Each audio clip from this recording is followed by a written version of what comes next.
Aircraft 1 performs a split S? That's the last thing you should do. The MiG's right on your tail. Freeze there, please. The MiG has you in his gun sight. What were you thinking at this point? You don't have time to think up there. If you think, you're dead. If you think, you're dead. If you think, you're dead.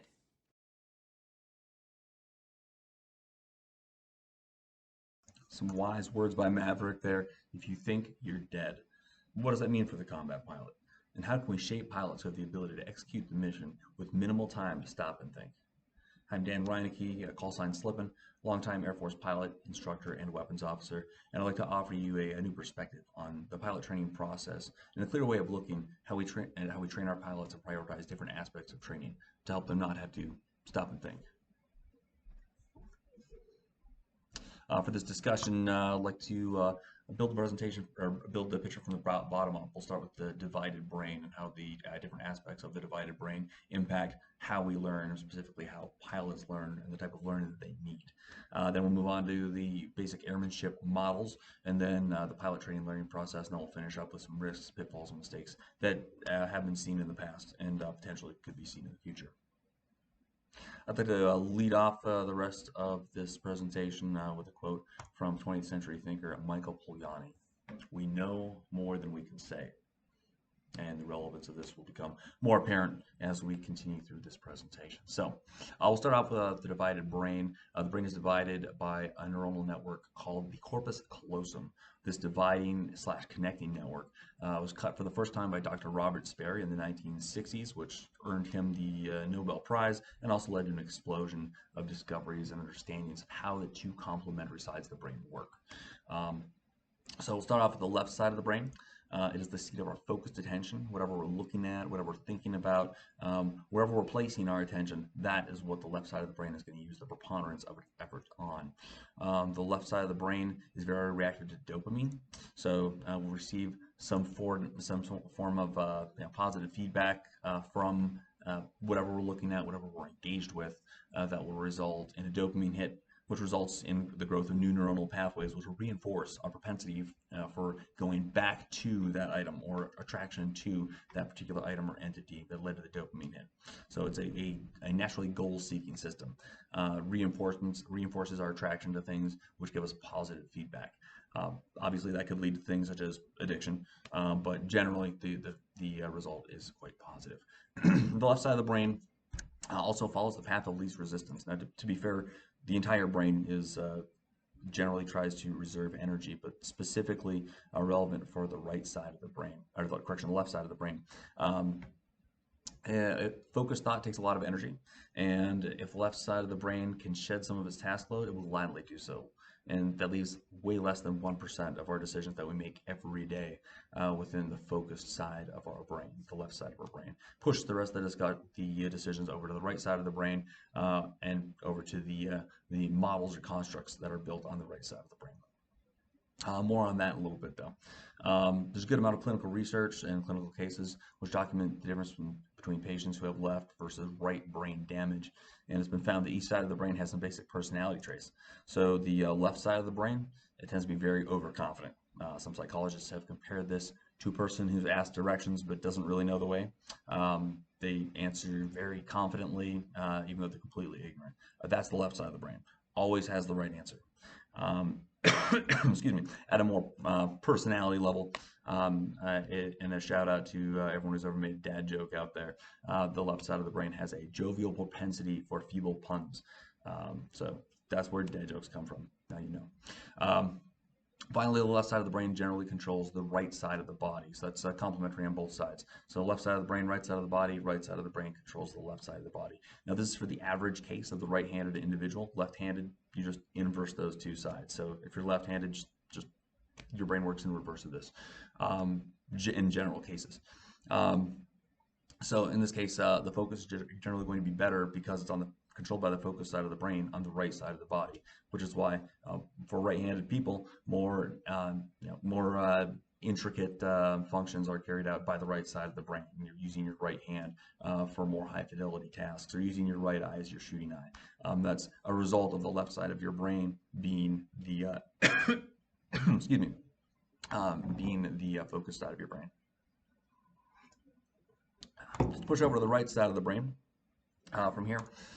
Right side of the brain, as previously mentioned, the right side of the brain is where over 99% of your decisions are made. All of your intuitive decisions, when you take your foot off the brake, when the light turns green, when you reach and turn on a light switch when you walk into a room, all that's very automated. All very automated, intuitive things are over on the right side of the brain.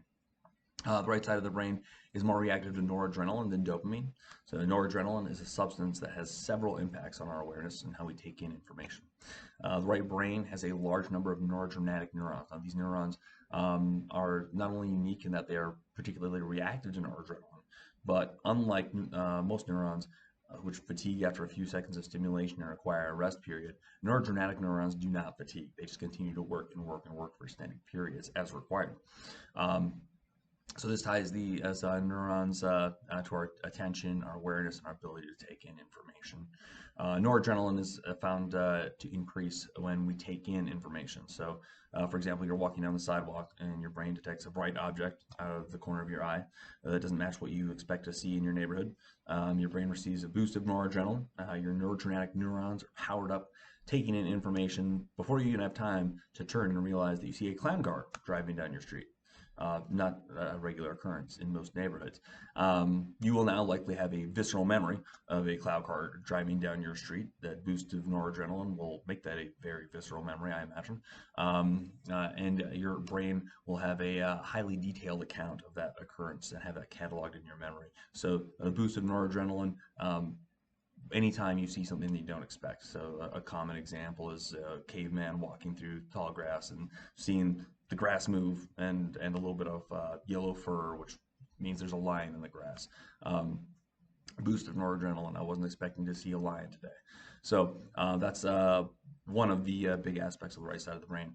The right side of the brain is the seat of overall broad awareness. It's where where all the inputs of your senses are filtered out for attention-worthy items and recorded as applicable. Now, there's certain parts of the brain which are labeled for attentional allocation, but generally the right side of the brain is what's going to deal with the broader areas of attention. And then passing over to the left side of the brain, the relevant points of attention when deemed appropriate. The right side of the brain holds the ability to associate information as well. So any kind of associations that you build between things, values or other types of categorizations, associations is going to be on the right side of the brain. And it provides our intuitive decision making. So the human brain is very unique in many ways and very unique among the animal kingdom. One of the biggest ways is how customizable it is. Very high levels of what's called neuroplasticity, its ability to be able to shape and adjust itself. So most animals have their brains pretty well spelled out in the genetic code.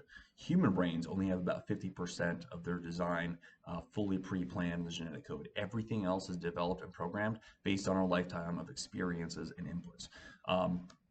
It goes down to including the very shape of our brain. An example for that is around the year 2000, Dr. Eleanor McGuire, let me make sure I've got that one up. There we go. Eleanor McGuire conducted a study of London cab drivers. Now, this is before the time of Google Maps. So London cab drivers, top-of-the-line cab drivers, essentially had a map of London in the back of their brain.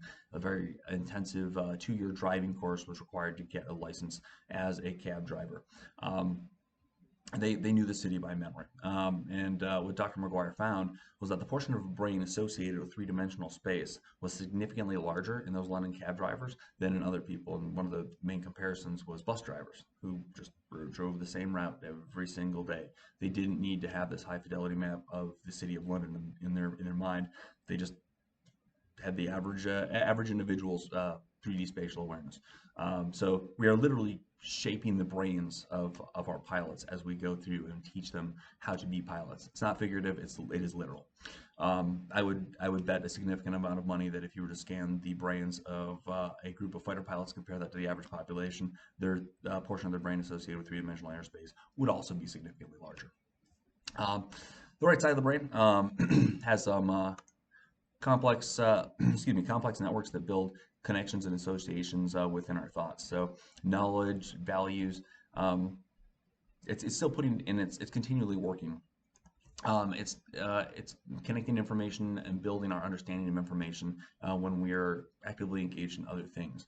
I would just for lack of a better term, I just call it deep knowledge, not because I saw that written anywhere. It just seems to make sense to me. So some examples of that: Curculae.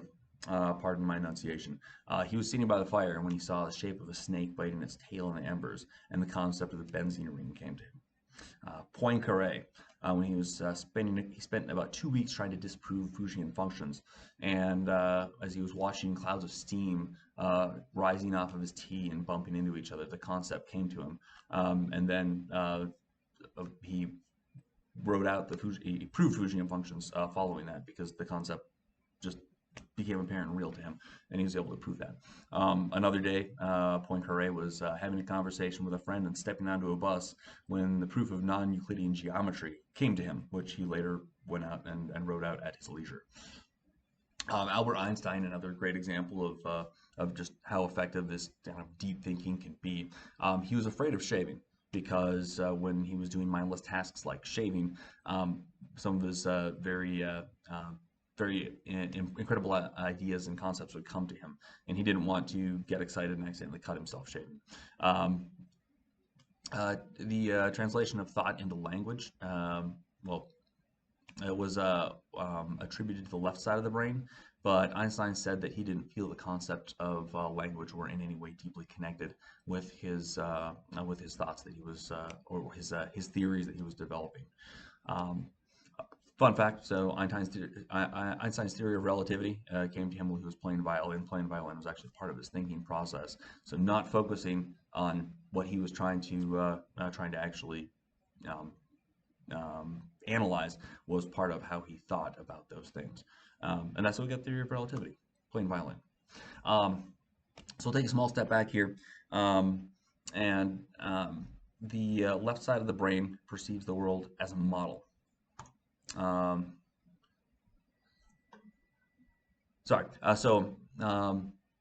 Taking a small step back, the way in which we perceive the world is as a model that is generated based on what we already know and what we've already seen. So I look across the room and I see a chair. And it's true that I do physically see a chair, but that is not how I perceive it. My mind sees an image of a chair. It recognizes and categorizes and classifies what I see as a chair almost instantaneously without me doing any work, which is categorized as, it is a chair, it has a purpose of sitting, it has a dollar value, it has maybe sentimental value or some kind of other value, it has the purpose of maybe that's the boss's chair, or maybe that's the chair that was broken at work last week. There's a threat level associated with the chair. Will it eat me? Will it, if I sit on the chair, will I fall off the edge? So there's a whole broad range of different qualities and different aspects that each of these models of things we understand carry with them. An expected weight, an expected load-bearing capacity, physical aspects, time-based aspects, ownership, my chair, Bob's chair, a whole range of qualities. And these qualities are all part of the model which I already have within my mind based on my experience with that item.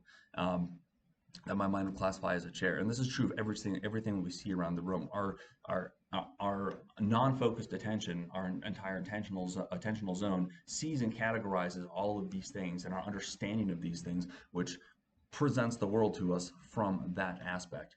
And then if it's something that we didn't expect, maybe something that could be potentially dangerous, we'll get that little burst of noradrenaline, a little message goes over to the right side of the brain, hey, focus on that, that might be a problem. And then all of a sudden, our attention is focused on that item. Attentional focus is not quite as attentional as we think it is. Our deliberate choice in what we focus our attention on is not necessarily quite so deliberate in our personal choice as it is in deliberate based on our past experiences and what our past knowledge determines we should be paying attention to. So the chair model is an example of what I would call a model of understanding or category. There's a lot of different terms and words that you could use for this, but I think model is the best way to do that. These models are what we use to understand and operate within the world. Based on MRI, fMRI readings and activity, what I would call models of understanding or models of acting or models of value, and associations, and that are constructed are all operated from the right side of the brain. And we'll talk a little bit more about some cases that prove that later, or demonstrate that later. Whether my brain is categorizing what I see as a dog or a car or a plate of fettuccine Alfredo or a rattlesnake, it is by all available evidence drawing that model and its associated values and implications from the right side of the brain. Models aren't just models of objects that we see around us, but they are models of how we understand things around us. We also have models of how we function. So some have used the word schema to describe what I call models of operation or functional models, but schema is also used in the context of mental or physical solutions to kind of get around problems.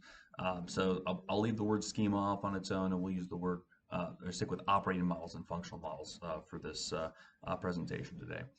These functional and operating models all originate from the human body, and everything we understand ultimately originates from the human body. We begin developing these models when we're little babies, babies using to learn their hands, building our understandings of how the whole physical world works around us, ourselves as mental beings.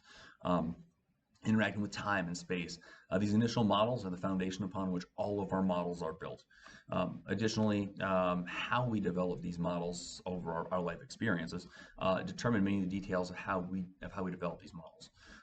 To give a frame of reference, a physical therapist once told me that children who are late walkers grow up to have a better sense of direction. And this didn't make sense to me at the time. I just kind of took it and walked away with it. But for thinking about it, what can a crawling baby not do? You can't look behind you. A baby who crawls longer will naturally have an incentive for their peripheral vision to have a more aggressively impressed on their short-term memory. So a more effective memory for their peripheral vision. That peripheral short-term memory won't just go away. All of those functions that are built, eventually they will, but once they're established there, those are the building blocks that everything else is built on. So like a well-developed muscle or skill, it will continue to be of some assistance later. Like maybe when you're hiking in the woods, all those peripheral things you saw, maybe that big rock or that big tree over there, is something that the average person didn't see, but because all of those cognitive functions were built into the brain early on, now I have the ability to go and remember that rock without even trying, and remember what direction that I'm going subsequently. So these models grow in complexity and refinement, and they also connect and are combined for use later. So for example, you learn to drive a go-kart, and so you know how the steering wheel works, you know that there's pedals, the basic physics of the road. Then you go learn a semi-truck. Well, the basic models that you use to drive the go-kart will adjust and be reused and be repurposed to drive the semi-truck, or be refined or be added on to. You won't lose the skill for driving the go-kart. That model will still remain intact, but you will now have been able to leverage those models to be able to learn something new. For pilot training reference, you learn to fly the T6 or a light aircraft like the DA-20 and then the T6. Models from the DA-20 help you fly the T6. You go and fly something else, and then you're going to fly the F-35. All of those models keep building onto each other and turn into the broader set of models that you need to do the more complex tasks. Ultimately, our cognitive models are the sum total of our life experiences of understanding. So all that we learn, all that we know is based on what we have already learned and already know. Models stacked on top of models. And that's why analogy is such a critical element of education, because we understand things based on what we've already understood. So when analogy is brought into different educational methods, it's because you're trying to reach back into the students' knowledge and their knowledge base and take that to repurpose their understanding into a new understanding to build on that previous understanding. We can understand models in context of models that we already have and context of new learning experience. Cognitive models are the sum total of all of our lifetime of exposure and experience. All right, so for the purposes of pilot training, it's important to remember the right side of the brain holds models related to time, three-dimensional airspace, distance, context, values. All of these things reside on the right side of the brain, particularly important for pilots, time, 3D space, distance, and context to include danger. And prioritization. Our models determine how we perceive things. In the words of Dr. McGilchrist, how we attend to things determines how we see things. As an example, a corpse lying on the street will fill the average person with significant amount of horror, probably make you want to run away and call the cops. For a police officer, that same corpse will be perceived as an active crime scene to secure. For a paramedic, a possible life to save. For a coroner, looks like there's more work to do. For a reporter, maybe it's an opportunity to get a picture for a great news story. So how we attend to things and how they are built into our cognitive models will determine how we perceive them and how we address them. And we want to make sure we're building the right models into our pilots so that they can perceive and address things very quickly without having to stop and think about it, because they have the right models to be able to address those things. The same thing is attended to in different ways by different people based on how they attend to it. They attend to it, how they depend on it depends on their cognitive models, which are attributed to that item or that entity. I've talked a lot about models, or at least a little bit about models, so it'll be a little bit more. Let me try to put it in more of a visual context. So here's a bunch of models floating around your brain. They all look different. They can be independent. Maybe they'll match up. Maybe some of the corners of one quickly link into another to be compiled and work together in one coordinated fashion. Maybe the pyramid is a model for typing, and the three parallel lines are models for holding a conversation with a friend or a sibling or mom. The spinning circle near the top, a model of perceiving a bicycle. Meanwhile, the crystal shape on the right end is understanding how to ride that bicycle. If you angle them just right, they fit perfectly. So another visualization. Our cognitive models are very complex and have a broad range of values and associations. So we see all these different elements coming together to form this particular model. So, for example, let's say this is a cognitive model for a bicycle, and includes many parts. It's got a value. Maybe it was a gift. Maybe you have fond memories associated with it. Maybe you spent a lot of time working on it. It has a color, it has size, it has a shape, it has weight, the way it feels when you pick it up, the way you perceive movement, for the movement of the or momentum of the bicycle versus your own body parts, the perceived amount of muscle tension required to move various parts and mechanical functions. Oops, I didn't mean to click there. My apologies. Pedals, chain, tires, so on and so forth. So now we'll click. Well, we have built and refined this model of our bicycle over hundreds of hours probably of riding it, repairing it. The model doesn't live alone. To be useful, the bicycle requires a complementary model of how to ride it. And this model has to include all the ratios, weights, distribution, counterbalances, centrifugal force of the wheels turning to operate the bike at various speeds, and how our body directly interacts with every aspect of that bicycle. It has to include your muscular processes for shifting gears, pedaling fast or slow, riding with two hands, popping wheelies, your automatic process for scanning for traffic, recognizing the best path for your wheels to navigate bumps in a road or rocks. All of these different elements are critical parts of that model to ride a bike. It's a very simple function, but it requires a very highly complex model, and one that our brain can just pull up at a moment's notice from our broad range of models that already exist. So bike riding is just one simple example. It's something we do every day that requires the use of many models. So another visualization for this. So let's look at this model. So it's relatively simple. We'll say this is a model of all the models that are currently active in your brain when you're walking down the street chewing gum. So various squares could be representative. Let's say that this square is representative of walking. This one over here is scanning for traffic. This one up here is your how you swing your arms back and forth. These two over here are used for bobbing your head and swinging your arms to the music that's playing in your earbuds. Or maybe this model over, these three models over here are required for some active listening to a podcast you're listening to and taking in that information to build some other models in the background. And then this little guy right over here, that little blue one right there, that one's going to be for avoiding cracks in the sidewalk as you continue to scan the sidewalk as you walk. That's a potential way to represent that. Next model, let's look at something a little more complex. So this is a model of your brain when you're running a meeting or giving a presentation at work. A little more complex. So you've got a bunch of social awareness models all grouped over in this area here in the yellow and the red. Awareness, social awareness of how people are looking at you, emotional intelligence, conflict resolution, scanning for interests or silent quotes from interest from the crowd or silent cues. These two models, oh, there we go. Lost my mouse here. There we go.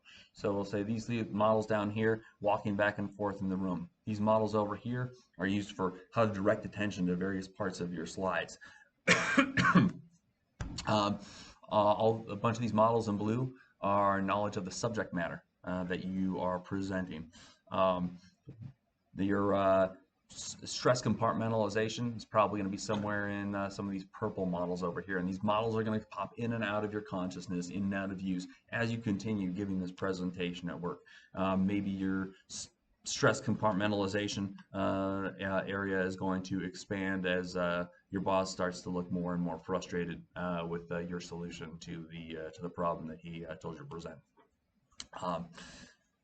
So a couple of what I think are pretty good visualizations for the use of cognitive models.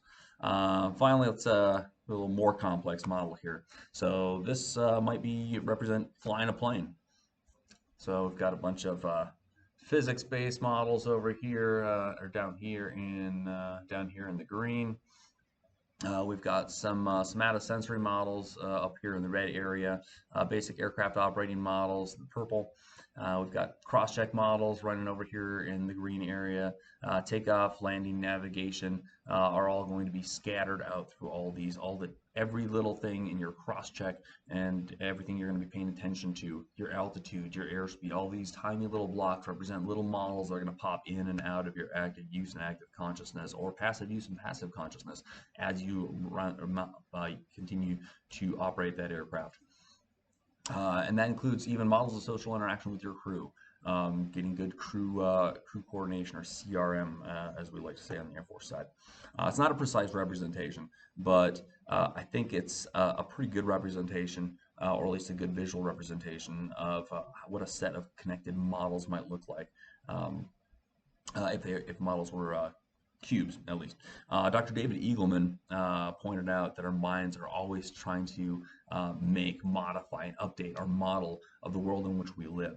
So as each model is identified, it's called up, addressed for relevancy, refined if able, and eventually put back into back in the library because we don't need to use it anymore. Our minds are always looking to improve and refine our models, even when we're not conscious of it. So G.K. Chesterton once observed that a mentally healthy man is one who carelessly swishes a stick at the grass when he walks or whistles. He was more correct than he knew. So that was over 100 years ago. Mindless physical movements are often very physical and mental refinements or recalibrations. So, for example, if you have a tooth removed, you will find it almost impossible to stop poking at the empty spot in your mouth. You have this continual push to do it. It's not because you're ADD. It's because your tongue is trying to remap your mouth. I once read, I can't remember where I read it, but it still stands true, that it takes about 400 hours of your tongue probing your mouth when you lose a tooth to be able to fully remap the three-dimensional space that is your mouth.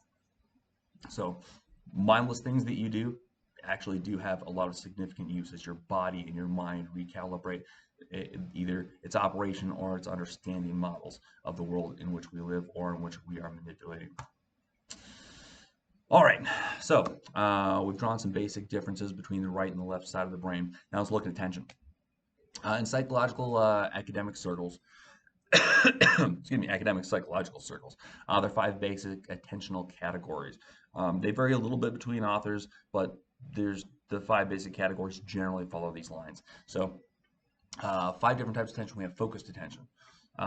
That's the one kind of attention that sits squarely on the left side of the brain.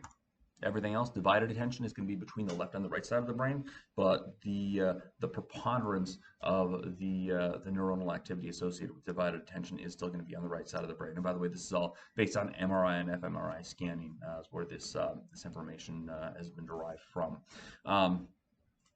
So from divided attention, then we get to vigilance, also the right side of the brain attention, sustained attention, and then awareness are all on the right side of the brain. So which drives what we discussed earlier, all of our intuitive decision making, our intuitive awareness and perception and development of the world around us that we aren't laser focused on, is over on the right side of the brain. So to further emphasize this, I just pulled up a quick visual diagram. So the focused attention is generally centered in the fovea of the eye. So the fovea of the eye is between 1 and 2 degrees wide. That's where we actually have our high fidelity sight and where our focused attention visually is going to be set. So with the vibration of the human eye, that 1 to 2 degrees expands to about 3 degrees. The chart was actually not representative of 3 degrees, so I added a little red line there to show what 3 degrees actually looks like.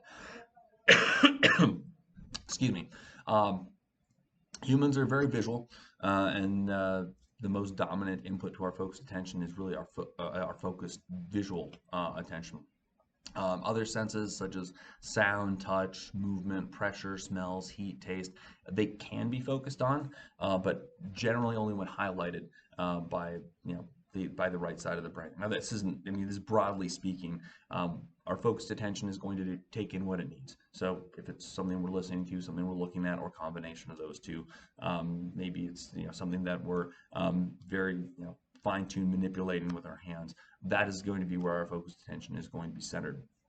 But focused visual attention is a good representation of that. And this also shows all of that broad visual field. Only that tiny little spot right there is our focused attention. So focused attention is a very small portion of our visual field and a very small portion of our actual perception of the world around us.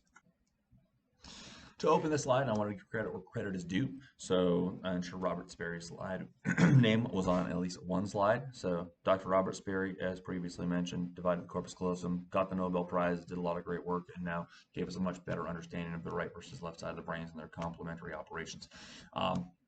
So now that we've drawn the clear differences between the functions of the left and the right side of the brain and mapped out the basic types of attention that we see across those sides of the brain, what does it all mean in a practical sense?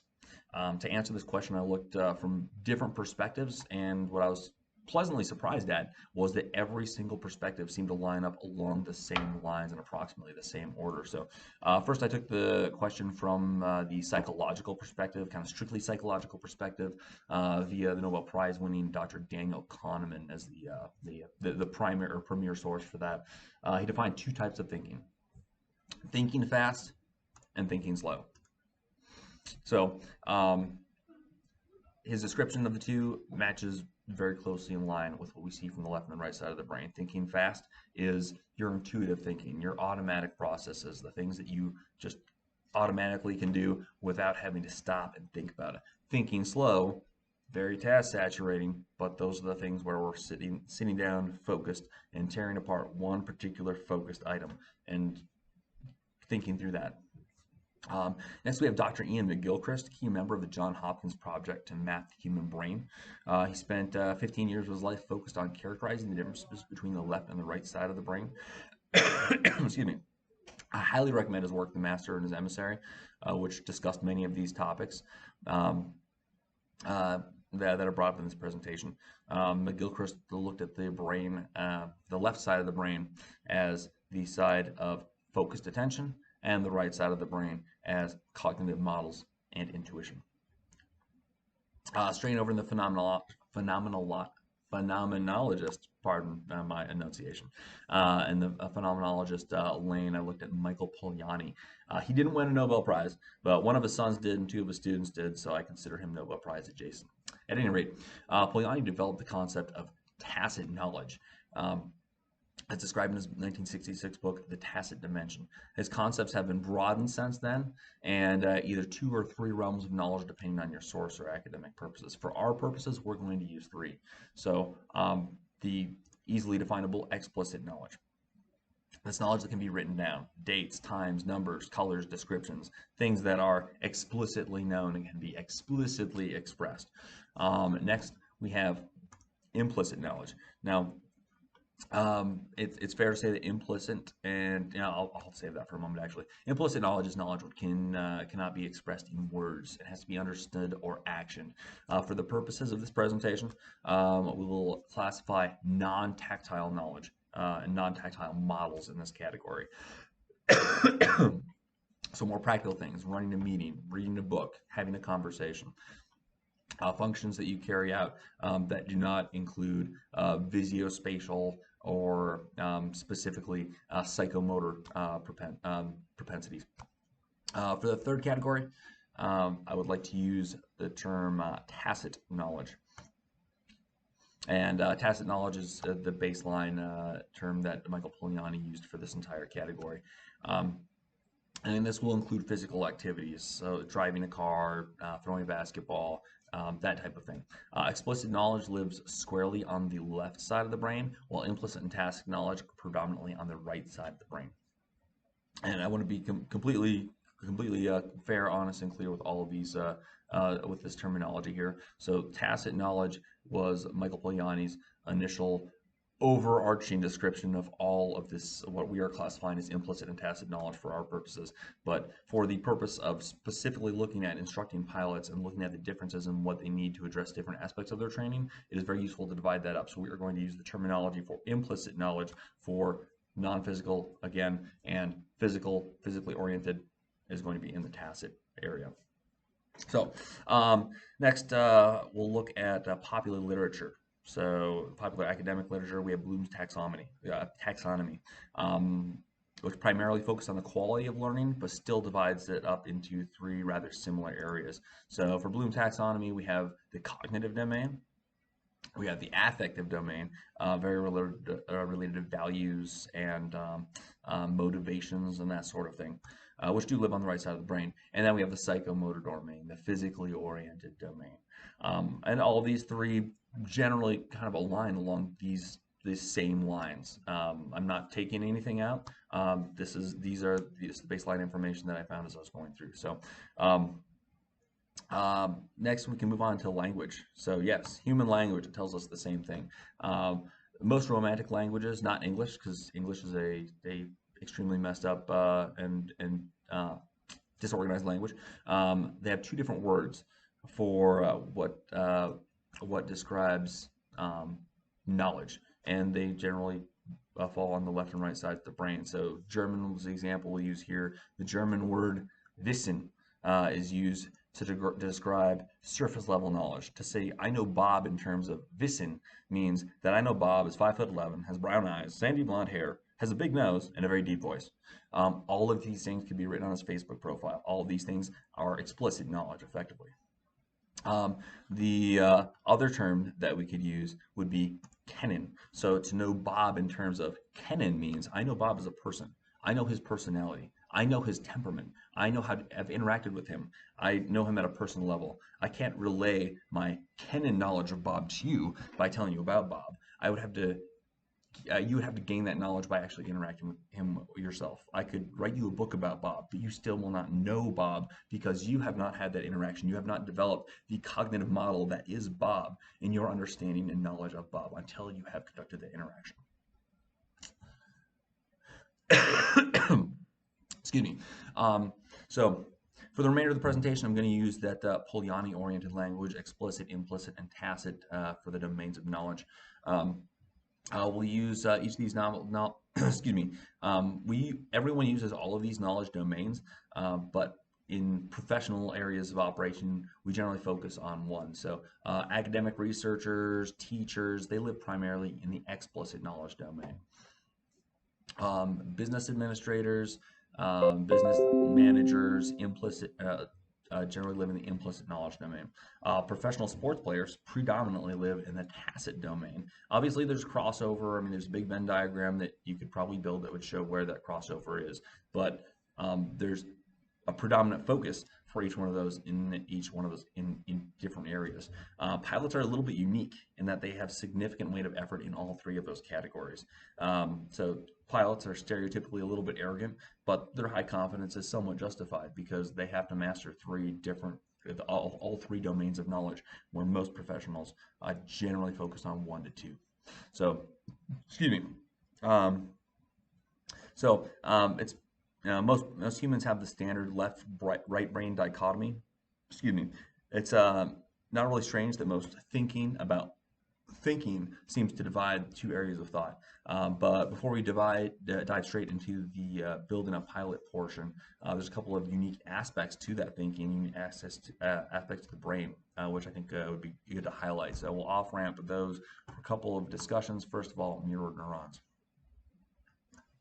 There's a unique category of neurons which was discovered in the 1990s, and they're called mirror neurons. They play a massive role in our social interaction and learning.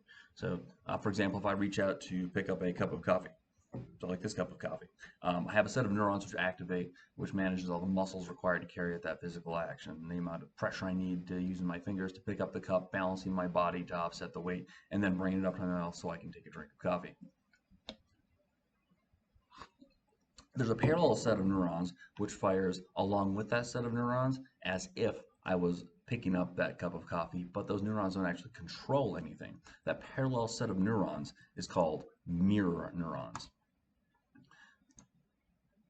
So, alternatively, if I was going to watch Bob pick up a cup of coffee, my arm will not move. The neurons controlling my arms and my fingers will remain quiet, but that parallel set of mirror neurons will fire as if I was picking up that cup of coffee. So in essence, by watching Bob pick up a cup of coffee, I am mentally sharing in his experience of picking up a cup of coffee.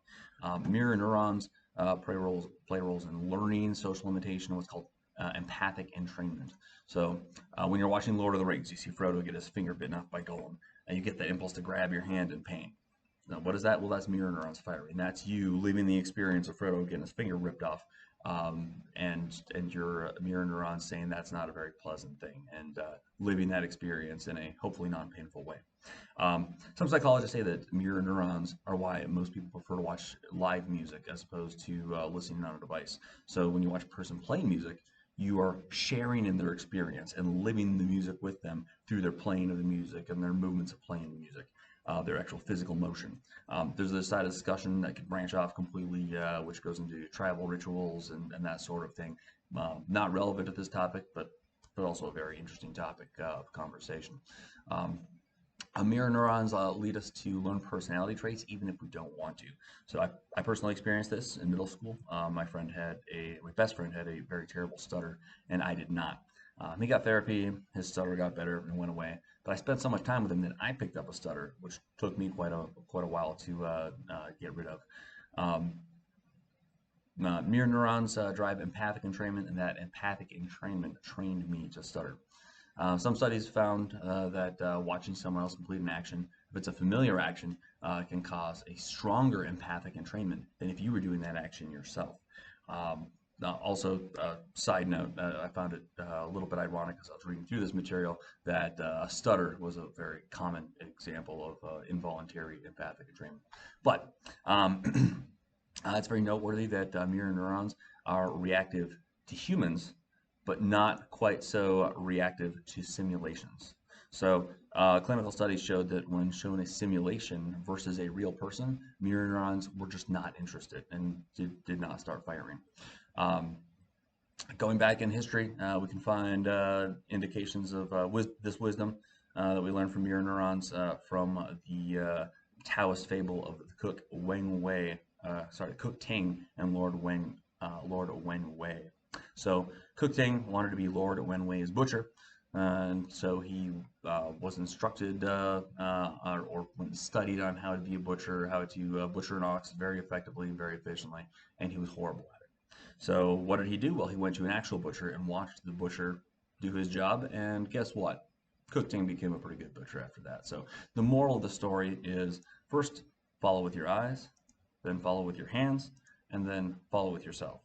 Leverage that empathic entrainment to go learn to do things more better. This brings up the question, so is automated training, so the use of AI instructing or using CBTs rather than a human instructor, less impactful than a human instructor? I haven't found any kind of conclusive research on this, but phenomenologists some of the early phenomenologists would argue that our sense of value in an object or a person or an act comes from our perception of the values shown by others. That is to say, how an instructor treats a topic of maybe aerodynamics or systems or instrument flight rules may trigger an empathic entrainment into us and impress our values of the value of that topic onto the student pilot. Excuse me. As mentioned above, it's not just a simulation of a person, or if there's just a simulation of a person, there's no mirror neuron activation. So does our body work the same way with emotions? Good question. And along with that, was there some benefit to the T37, which had an instructor sitting next to the student above the T6 where the student can't see the instructor? It's another good question. Okay, so from there, we'll move to the second sidebar topic, which is that of the concept of Gestalt. A term you might have heard from if you know a behavioral therapist or maybe you have an autistic relative. Gestalt is a often used aspect of their therapy. So to lead off with Gestalt, we'll go back to old Uncle Aristotle. The whole is greater than the sum of its parts. Moving on to this topic, did you catch that flash right there? You probably did. An image popped up on the screen for exactly 1/10 of a second. If you're from the United States and you weren't looking away from your screen when that image flashed on your screen, you clearly identified that picture as a football game. How did you know that? Your conscious attention didn't have time to go and serially scan the objects of the picture and identify each one to consider what they were and how they fit together. No. Instead, your more passive right brain attention clearly and instantaneously categorized all the elements of that picture into a gestalt whole that had a whole meaning and a whole understanding associated with it. To understand gestalt, let's compare focused thought. It's very narrow, it looks at things serially, it looks at things as a set of individual items to be analyzed. It's very low capacity but very high fidelity. Intuitive thought, on the other hand, very broad, taking in whole concepts and sets of inputs. It's high capacity, allowing us to determine associations between related and unrelated elements within its conscious purview. It's much lower fidelity than focused thought, but it builds our gestalt perceptions. One way to think of gestalt, excuse me, is to think of a categorization of something as a whole, a contextual model. The picture you saw on the previous page wasn't a whole football game, but had enough of the elements for your brain to quickly fill in the gaps and identify it as a football game. You didn't see the goalposts. You maybe saw a ref there, maybe not. You didn't see the entire football field, but you could see from the elements that were present that it was a football game. So we exercise gestalt thinking when we identify things, when we attend to things. That is to say, we determine how we relate to them based on our own or previous established cognitive models of understanding, how we perceive things, our perception being the contextual view of things and how we identify them based on those past experiences. When we understand things and when we categorize things, those are all done with gestalt perceptions of our cognitive models. There are five primary elements of or five gestalt principles. There's proximity. The closer things are, the more likely they are to be related. There's figure versus ground, determining what in our view is an element and what is of the thing we're looking at and what is in the foreground or contextual. Think like the duck rabbit or the old lady young lady picture. Similarities is another element. Things which look similar are related. Continuity. Order equals related. Things that are in a straight line or sets of curved lines or patterns have continuity within them. And then there's closure. And that is things which our mind can easily fill in the gaps for to make a whole based on the available information seen. So let's take a look at some gestalt examples. So first here we see an array of triangles, and they're just flat two-dimensional triangles, but some have a rounded base maybe, but if our mind sees that and instantly makes the assessment that it is a three-dimensional object of a spiked ball. And next we have a set of modified rectangles. Looks like a C17 to me. Some may say a C5, but I say C17. Whale octopus, what's in the foreground? What is the background? What is the foreground? These lines, do they make a circle or a square? Well, no, they don't, but our minds very quickly see and recognize the pattern and then fill in the gaps to say, yes, that is a circle. Yes, that is a square, even though those are absolutely not circles and squares. It's just a set of lines. Here's some more examples of how our minds can fill in significant gaps, try to identify what objects we're building. Excuse me. First object, if you're focused on the black portion, you'll see 3 black triangles. If you're focused on the white portion, you'll see 1 inverted triangle. If you're a little bit of a nerd, you'll see a Triforce symbol from the video game Legend of Zelda, which my kids are very familiar with. Even though these shapes are all missing significant parts, our mind quickly decides how to categorize them at first glance when we see these things. We can only perceive one Gestalt whole at a time, which is another interesting portion of Gestalt psychology. So, common example is the duck rabbit. If you look at this in one direction, you see a duck, and then if you look at it another way, you see a rabbit. You can only see one at a time. Your mind will only accept one categorization or one perception at a time. So you can stare at the picture, you see one, you'll normally see one instantaneously when you look at it, and then you have to work hard to flip your mind over and see the other perception. The old lady, young lady. So if you instantaneously see a young lady, you'll see here's a bonnet, hair flowing down the back, little necklace here, the young lady's ear, and then you can see her nose coming out here and the round running of her chin. If you saw an old lady when you first glanced at this, you see, yep, you got the same bonnet, you have hair flowing down, you see an old person's eye right here, you see a very crooked nose coming down, and then you see a mouth here going down, and then a very long chin. So you can only see an old lady or a young lady one at a time. Your mind may be able to flip back and forth very quickly, but there's only one that you can see at a time. And then one of the, I guess, less exciting examples, in my opinion, the goblet or 2 faces. A very common example that most people have seen. You can either see 2 faces or you can see a goblet in the middle. So a gray goblet or two faces in or 2 black colored faces, silhouette faces facing each other.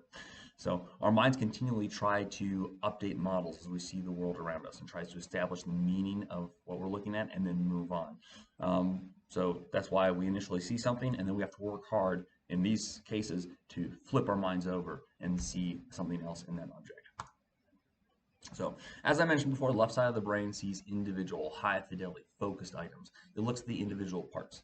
Other forms of attention look at the whole and are more aware of the whole aspect of what we're looking at, what we're experiencing. So it's only through the coordination of the right and the left sides of the brain that we can attain a high fidelity understanding and appropriate context for all we are experiencing in the world. Like this panda here. There's a range of very interesting split brain patients, by the way, that, well, I guess to go back to the picture here, we see all the elements of a panda here. Our focused thought sees all of these basic elements. If we were only to look at this picture with our focused thought, we would still see just all of these basic elements. But since we can look at this as a Gestalt whole, we can see this is a panda bear, and we can fill in all of the gaps with our mind and see what the whole of those shapes is meant to be. So there's a range of split brain patients with lesions on the left or right side of their brain, which resulted in some common trends and deficiencies that were identified by psychologists with different psychological disorders. So for example, when to draw a picture of an elephant, a patient with right brain damage drew the trunk of the elephant, drew the ear, and drew a tail. There's no Gestalt whole. These are elements that are associated with an elephant.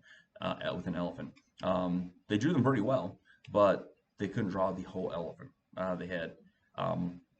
They were missing the Gestalt picture. Patients with the inverse, with left brain damage, who were relying primarily on the right side of their brain, they could draw a whole picture of an elephant, but it was very, very poor in detail.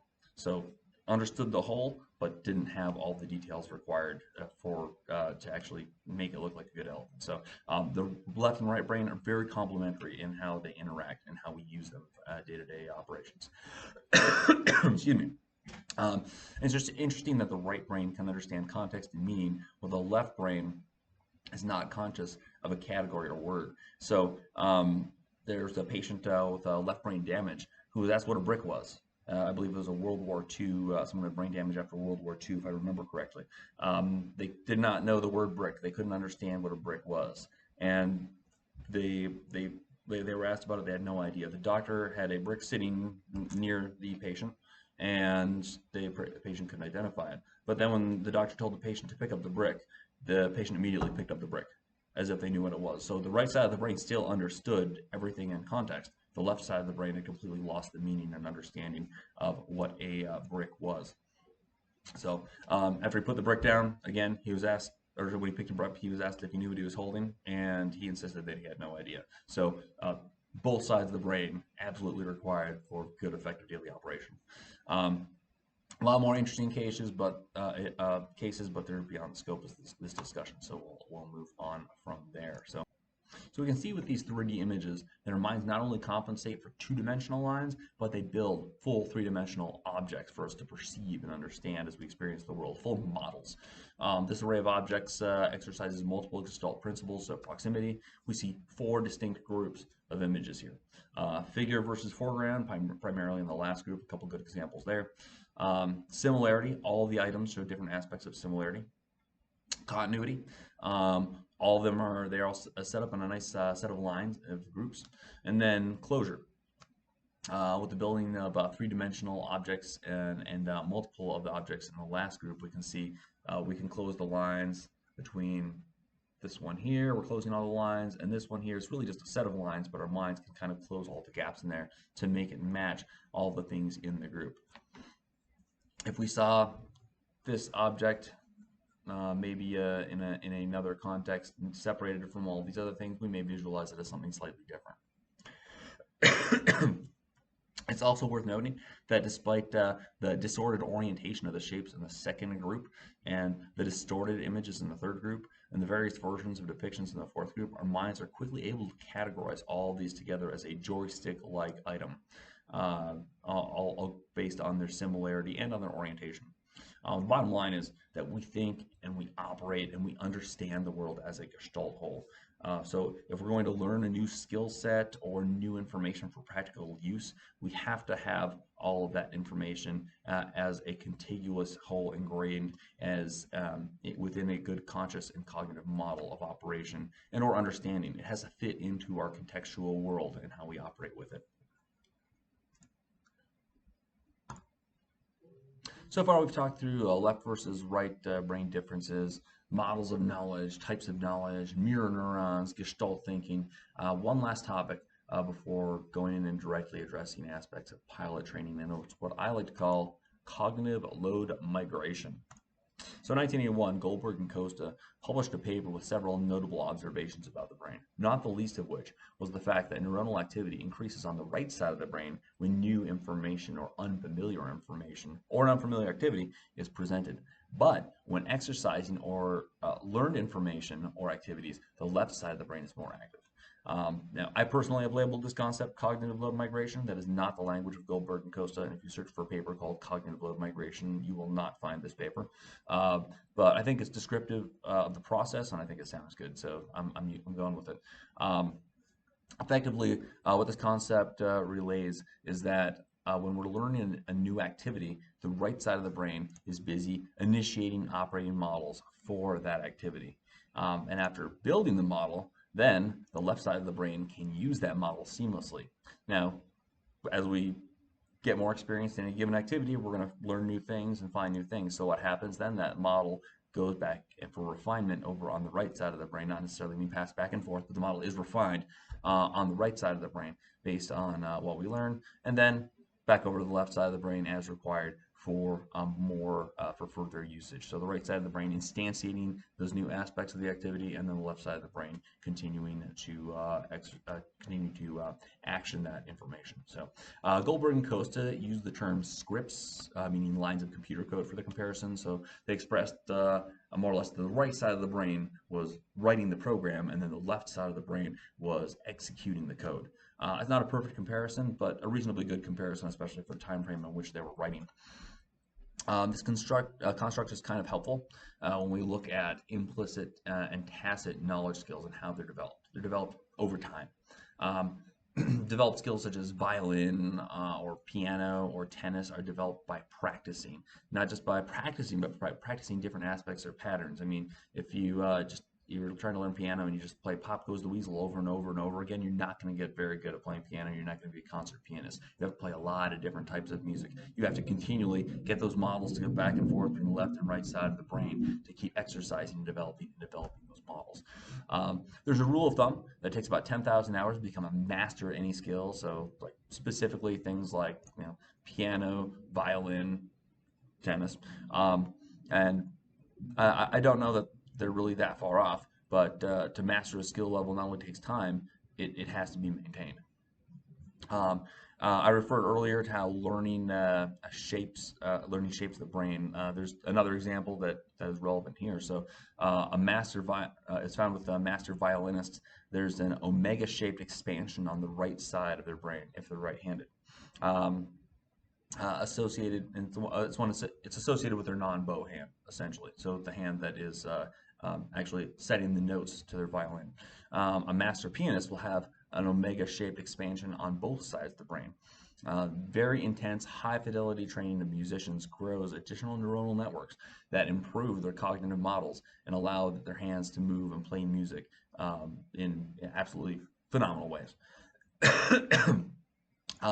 Building a high fidelity cognitive operating models doesn't simply happen. It takes a lot of work and it takes motivation. So as mentioned earlier, the brain is not looking to waste time. It's got energy is a precious resource, and in all honesty, the real estate within the brain is also a very precious resource. There's only so much space. There's only so much space for neurons to grow and expand. So it takes motivation and repetition to accelerate the development of these models. Dr. David Eagleman wrote, as an example, the Williams sisters. So Venus and Serena Williams, obviously incredible tennis players.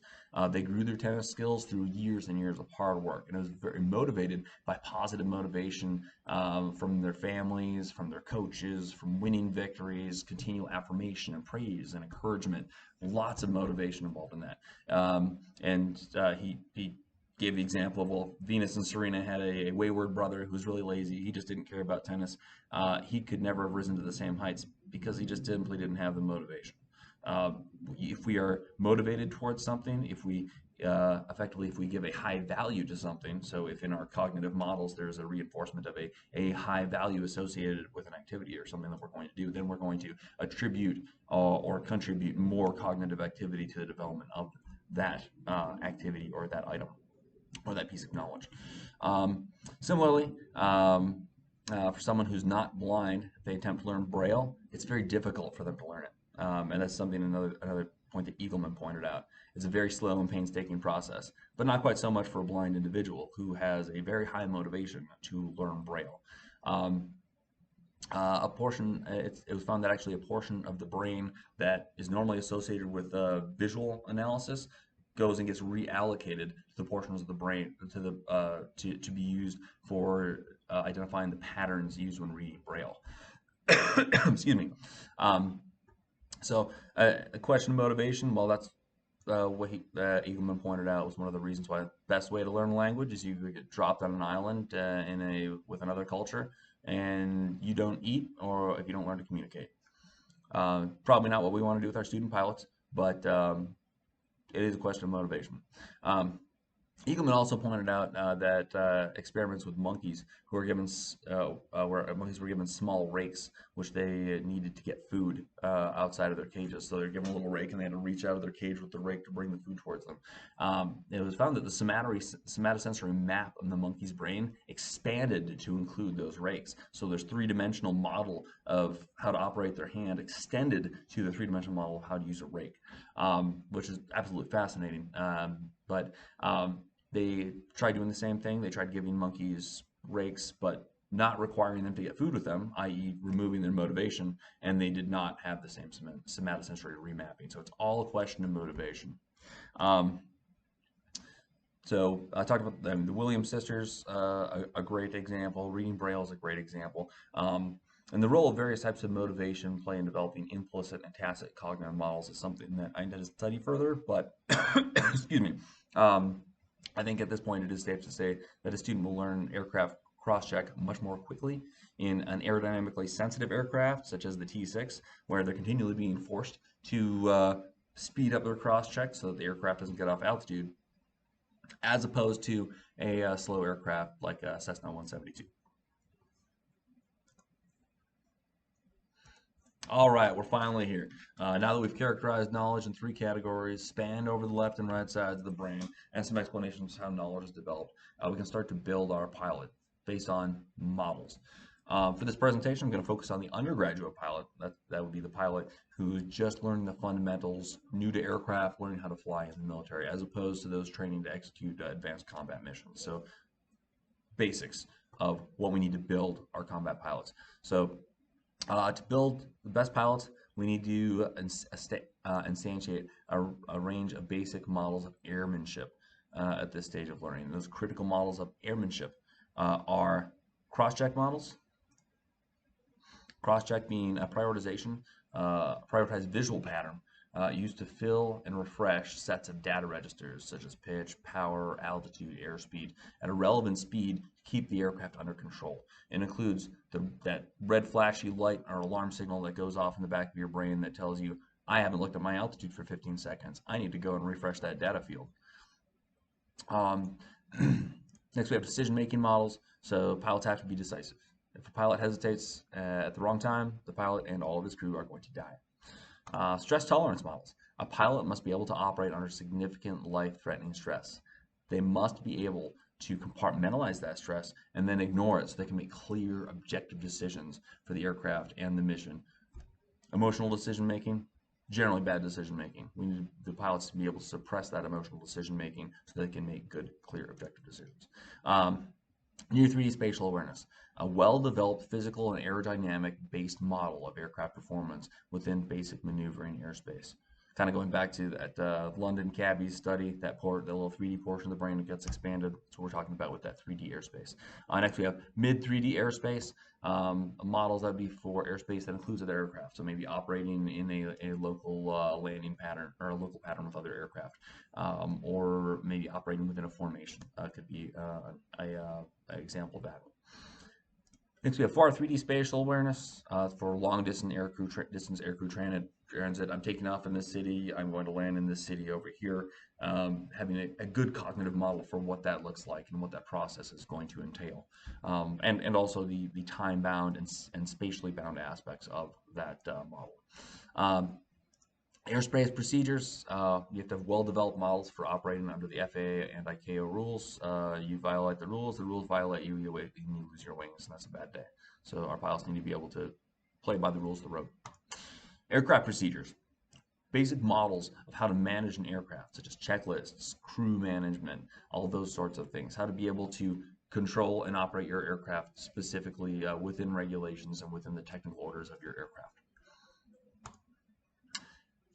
Aircraft has both close spatial tactile models, so high fidelity spatial model for aircraft controls, switches, and displays. Where to reach to go and pull down the gear handle, how far to push the throttle up and down to achieve different power settings, how much pressure to move the stick left and right in different circumstances to get a 30 or 45 or 60-degree bank turn, how much backstick pressure is required to smoothly flare the aircraft and land in different situations. All of those are included in that aircraft close tactile and spatial area. Humility and confidence. It's going to be the next one. So humility and confidence, they're a little more qualitative, but they still must be developed and fostered and grown within the overall model of a pilot and within their personality. It really becomes part of their personality. Humility naturally comes from the challenges and the failures experienced through the pilot training process and the overall flying experience. Confidence, however, the flip side of that is found when students successfully master difficult skills and successfully master difficult knowledge. So both humility and confidence being flip sides of the same coin required for the pilot. Studying and mission planning. Mission planning goes without saying. Pilots have to be able or be deeply ingrained with habit patterns to plan out the mission to the nth degree of detail and the basic process for doing so. What's even more important, however, is the study portion. Pilots live and die by truth data. If truth is ignored, then eventually somebody is going to die. Pilots must have study, brief, and debrief habits which focus on the truth data of the sortie, based firmly on the regulations, Air Force instructions, AFIs, the technical orders or aircraft manuals, and the aircraft tactics, techniques, and procedures. A true data-centered focus is crucial for the combat pilot. Next, communications. So communicating is hard. Communicating in FAA speak is even harder. And communicating in FAA speak with a handful of aircraft in the weather with broken radios that you can barely hear is the minimum of what a pilot needs to be able to do. So not easy, and a pilot needs to be able to do it. A pilot has to develop good instincts not only for communicating in difficult circumstances with a good understanding of where the aircraft is, where other aircraft are, and being able to pull that information, that broken information in under some circumstances to be able to build their airspace picture. But they also have to be able to listen and hear for relevant call signs, to have that their call sign kind of ingrained in their brain in a little trigger box that when their call sign comes up, everything goes quiet and everybody listens to hear what comes next. Communication, critical portion of what makes a pilot. Lastly, we have what I call universal ownership. A IFF instructor that I know, highly experienced F-16 and IFF instructor, Sider Dixon, advised me to call this threat mitigation. From his perspective, everyone's trying to kill you. The the air controller is trying to kill you. Your wingman's trying to kill you. The weather's trying to kill you. The tower's trying to kill you. Everything's a threat. Everything's trying to kill you. So you need to go and watch out for everyone to make sure nobody dies. A little bit of a grim way of looking at it. Not invalid, but the pilot doesn't need to be looking out for threats from every direction. And that ultimately leads to the pilot taking responsibility for everything in their aircraft, everything outside of the aircraft, everything within their mission set. I think that aspect of airmanship is better captured with the term universal ownership, personal preference. Ultimately, the buck stops with the pilot. The pilot must take responsibility for all and look out for all related to their flight and to their mission and to their aircraft. The PIC has to have a trust but verify mentality. Trust your crew, trust ATC, trust the weather forecast, but verify everything that your crew does, everything ATC tells you, every claim made by weather, and remember that they're probably all trying to kill you. So we've got all those filled out. I'd like to just step back for 1 second and take it on a three-dimensional airspace. So back from that video at the beginning.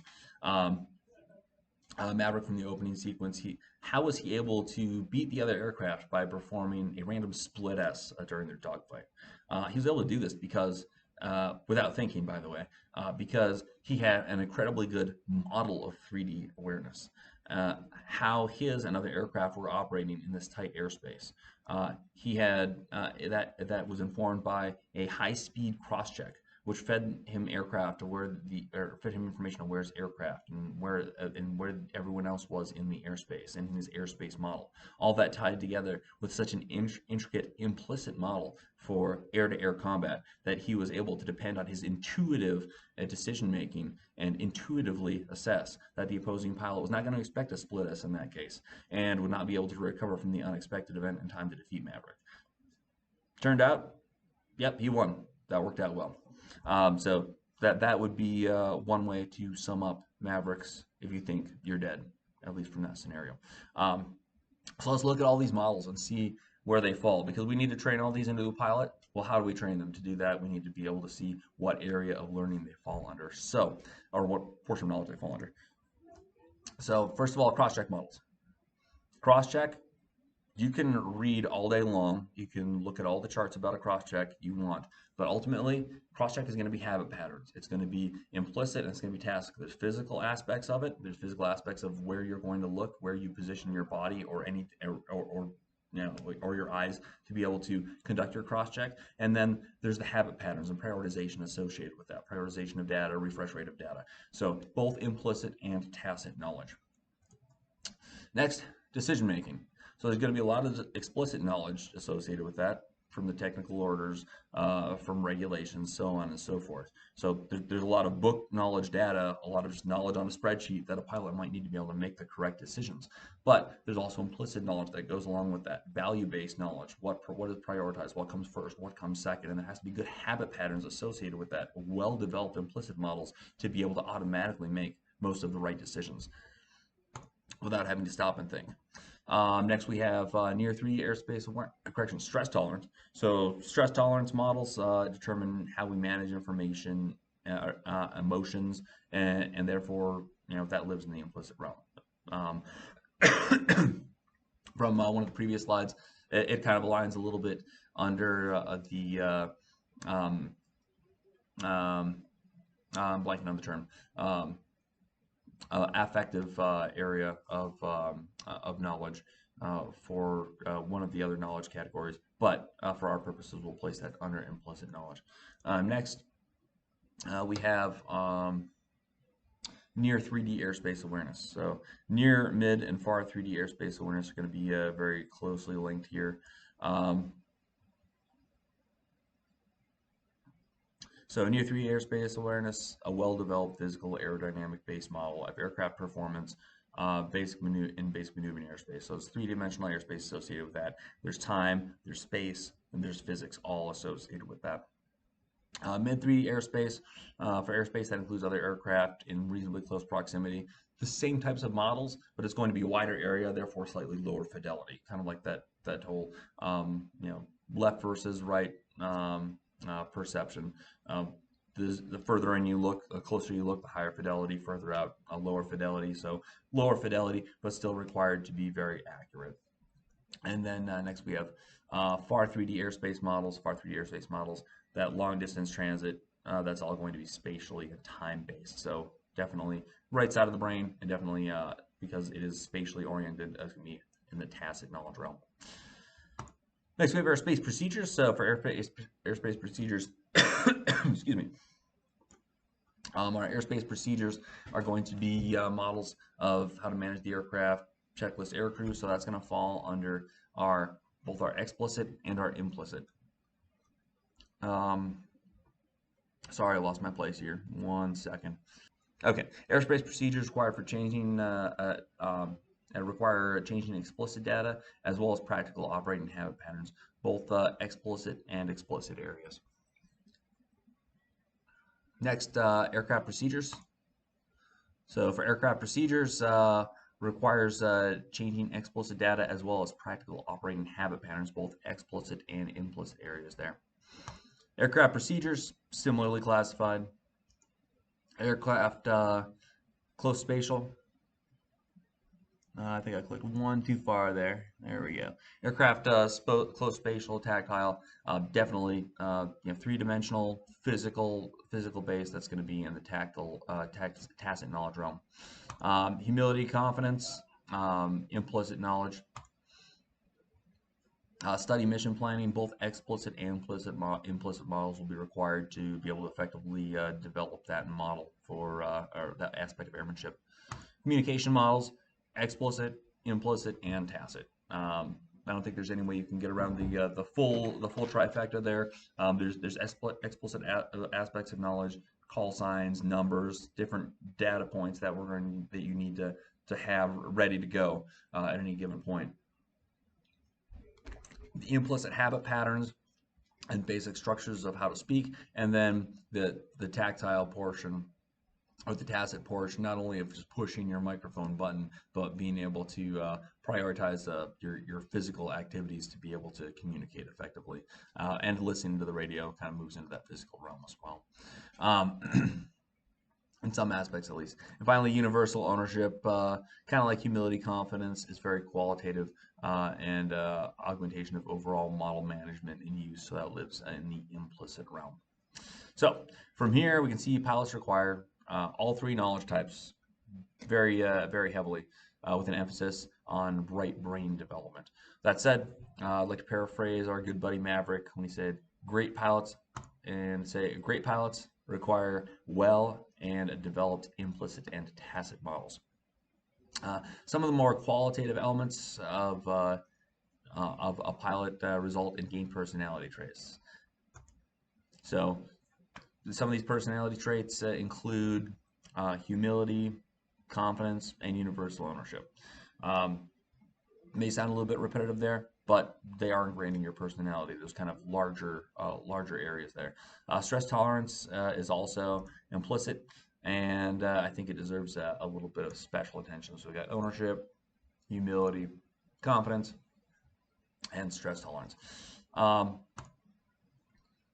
So two important elements that are naturally implanted in our cognitive models are threat avoidance and self-preservation. So that's just basic human nature. So if you see a lion as you're walking through the tall grass in Africa, you are going to want to avoid that threat to preserve yourself. As such, the process for increasing stress tolerance or stress inoculation, as I think is an appropriate term for it, is effectively a decrease in the threat perception of surrounding threats which cause the stress in question. Things like speed limits, speed, altitude, the ground, things which are natural threats to your life have to be kind of recategorized in their threat capacity or their threat level within your cognitive models. This isn't dissimilar to cognitive behavioral therapy or CBT. Many psychologists have expressed the opinion that CBT is one of the only consistently effective psychological therapies, strictly psychological therapies. That is at least the stated insinuation of several psychologists. I'm not a psychologist, so I will make I have no position on that. Described by the consequence of described by Jonathan Haidt and Greg Lukianoff in A Coddling of the American Mind, which looks closely at the negative consequences of low stress tolerance. CBT is the process of a graduated exposure to a threat element, slowly training the brain to that threat element is not actually a big threat. So cognitive behavioral therapy is effectively what we're doing in a lot of this case. So actually, before we bring that up, so an example of cognitive behavioral therapy that I've seen used multiple times is that of someone who has a fear of elevators. So what you do is you have a graduated exposure in a no threat environment, or have them accept the threat of the environment, little by little, more and more increased in a graduated manner. So day one, you walk into a building and you point to the elevator, and the person looks at an elevator, and then you walk out of the building. They have now seen that they were not threatened by the elevator. Next day, you walk a little bit closer to the elevator, and then you walk away. Next day, you walk a little bit closer, and then you walk away.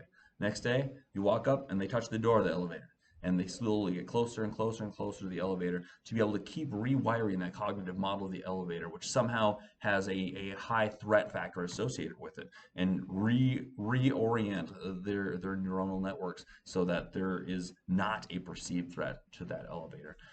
That's a kind of a parallel of what we're doing with our pilots. We're slowly giving them a little more stress, a little more stress, a little more stress, and they're learning ways to cope with that stress, and learning that that the things that they're flying in and around are not threats as long as they manage their aircraft appropriately.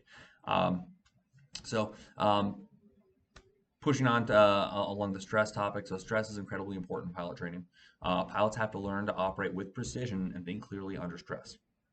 So that graduated escalation of stress through pilot training is a good thing, not just when flying and conducting not just flying, but also when conducting classroom activities.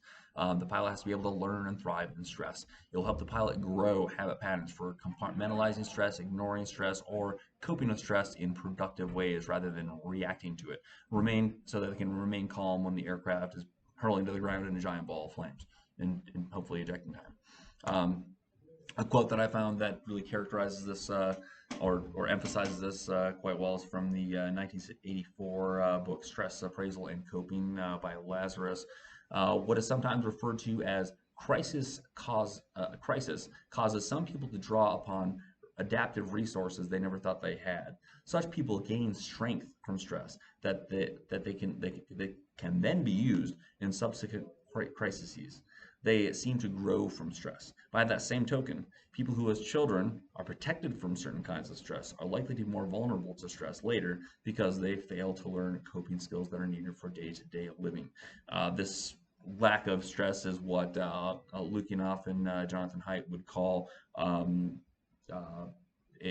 increased fragility, or becoming extra fragile because of a lack of exposure to stress. So let's take this statement and then we'll put a little pilot spin on the bottom half of it. By that same token, pilots who, as new pilots, are protected from certain kinds of stress are likely to be more vulnerable to stress later because they fail to learn coping skills that are needed for day-to-day flying. That's my quote. So, okay.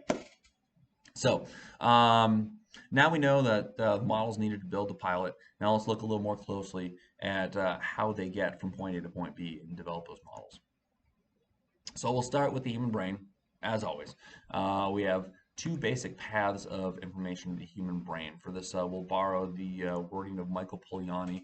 He used the terms proximal and distal. So left side of the brain being distal, the information we're looking at more specifically with our focused attention, but that information is actually further away. The proximal attention, the contextual information, the broader information that's closer to us is actually taken in by the right side of the brain. So we'll borrow his terminology for the portions of this diagram. Next, we got the five types of attention that we mentioned earlier: focus, divided, sustained, vigilance, and alertness. Focused attention primarily goes into the left side of the brain with our distal information. Divided goes into both distal and proximal. And then we have sustained, vigilant, and alertness all going in the proximal side of the house. So there's a broad range of inputs which continually flow into our attentional fields. We have our focused field of view, peripheral vision. We have our proprioceptive, or our perceived position. So that's our perception of our position in various portions of our body, our physical orientation, so on and so forth. That's the proprioceptive portion. Olfactory, obviously our smell input, strong memory associations and memory triggers associated with that, and various as documented in various psychological literature. Musculoskeletal inputs. These inputs include pressure and the torque on our joints and our bones, the number and types of muscle fibers and the tension of those muscle fibers that are activated at any given time to carry out an activity or compensate for an activity, and the feedback we get from all that movement. That all goes into the musculoskeletal inputs. Somatosensory or tactile inputs such as pain, heat, pressure, texture. Vestibular inputs.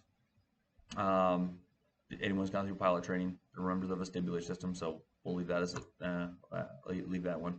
Sounds, input from the auditory system, obviously. Gustatory system, taste, and then we're going to list focused visual again here on the bottom, so that we have enough containers for all of our arrows. So as I mentioned earlier, focused visual attention primarily feeds into the focused attention side of our brain, and subsequently into our distal data. Other inputs are going to default to our other inputs, so into our proximal data. During the process of learning and flying, there's a continual activity loop. So we'll have all these. Let me grow all these arrows quickly. So as the pilot is flying, there's a continual activity loop that keeps going continually throughout the entire sortie. From the right side of the brain's perspective, implicit and tacit decisions are made. Results happen. And then when results don't match what we expect or unfamiliar, or an unfamiliar thing occurs, then we get a boost in our adrenaline, and then that will heighten our awareness and data capture. The results are absorbed from our 5 types of attention, and the models are refined if there's any adjustment to those models, which for an early pilot training student is almost continual, because they're continually experiencing new aspects of flight and learning new things. So continual refinement of those models is happening. Excuse me. From the left side of the brain's perspective, same type of things going on, right? So focused, explicit decision making occurs, results happen, and then the results are going to feed back into our full range of inputs and return back to the brain. Now, as far as those inputs go, as mentioned earlier, primarily the focused visual, that's going to be the kind of your primary focused attentional area. However, any other of those inputs, if triggered by our broader awareness, can be pushed into our focused attention over on the left side of our brain. So, any of those inputs could shift over to our distally focused attentional field. The full range of inputs returns back to the brain, and then positive results are received, receive a dopamine boost, and then negative results, well, they don't get a cookie. And then models are further refined from there. It's worth noting that any errors in the environment, not like if you're flying a simulator, not inaccurate simulations will induce errors into those highly refined and highly articulate models that our brains are developing. Artificial injections into the training scenarios, a term, common term, white card in a scenario. So, hey, simulated, it just started ringing. So just making things, pretending things that aren't there, that will potentially inject errors into the models being developed. So inaccuracies will absolutely do that, and then artificial injects have a possibility of doing that. The brain is very, very good at customizing itself to address the challenge at hand. If the challenge is a simulation, the brain will become really, really good at simulated flying. But anything where the simulator falls short, the brain will fall short of within its developed cognitive models. If there's no radio comms in a simulator, then the student pilot will have great difficulty learning how to communicate. So overall, to kind of wrap this all up, millions of passively collected data points are required to build implicit and tacit cognitive operating models, which enable that high-speed decision-making, precision aircraft control, and broad situational awareness capabilities required for a combat pilot. So also with respect to building models, let's see. So building models, so we have that proximal attention piece. So proximal attention is activated or heightened by an increase in noradrenaline. A surge in noradrenaline is triggered from the introduction of those unfamiliar items or passive attention, things that we weren't expecting or hadn't previously experienced. Therefore, to accelerate the development of those cognitive models, to keep refining all those little aspects on those highly precise and highly tuned cognitive models, the pilot needs to be experienced to a large number of varied exposures, the full range of the flight envelope and aircraft operations and procedural situations. If you could go through an entire pilot training program where the pilot does not turn more than 30 degrees of bank, and they will be really good at flying straight and level and doing very, very casual turns in their aircraft. But if you want an aircraft, a pilot like Maverick, who has an incredibly intricate and highly developed three-dimensional airspace model, you need to have a student that has been exposed over and over again to various aspects of the flight envelope to refine and build that cognitive model and all the cognitive models required. And that goes for every single aspect of airmanship. Varied and repeated reps are critical in developing these models for our pilots. So let's see, with respect to building models, so we already covered that. And then let's see, so reference 4, all models of understanding based on, so another point, all models of understanding are based on the human body. So human body directly interacting with the aircraft is the best way to develop those models. So just like a baby playing with a rattle is learning all those physics-based models for their hand and how they interact with the world. If you interact with an aircraft, you will be connected to the aircraft much more effectively than if you interact with a simulator and you are not quite connected with the aircraft. You are connected with this electronic version of an aircraft. So we don't want to create combat simulator pilots, we want combat pilots. All right, back to the main slide. So I'd like to add a couple of notes. So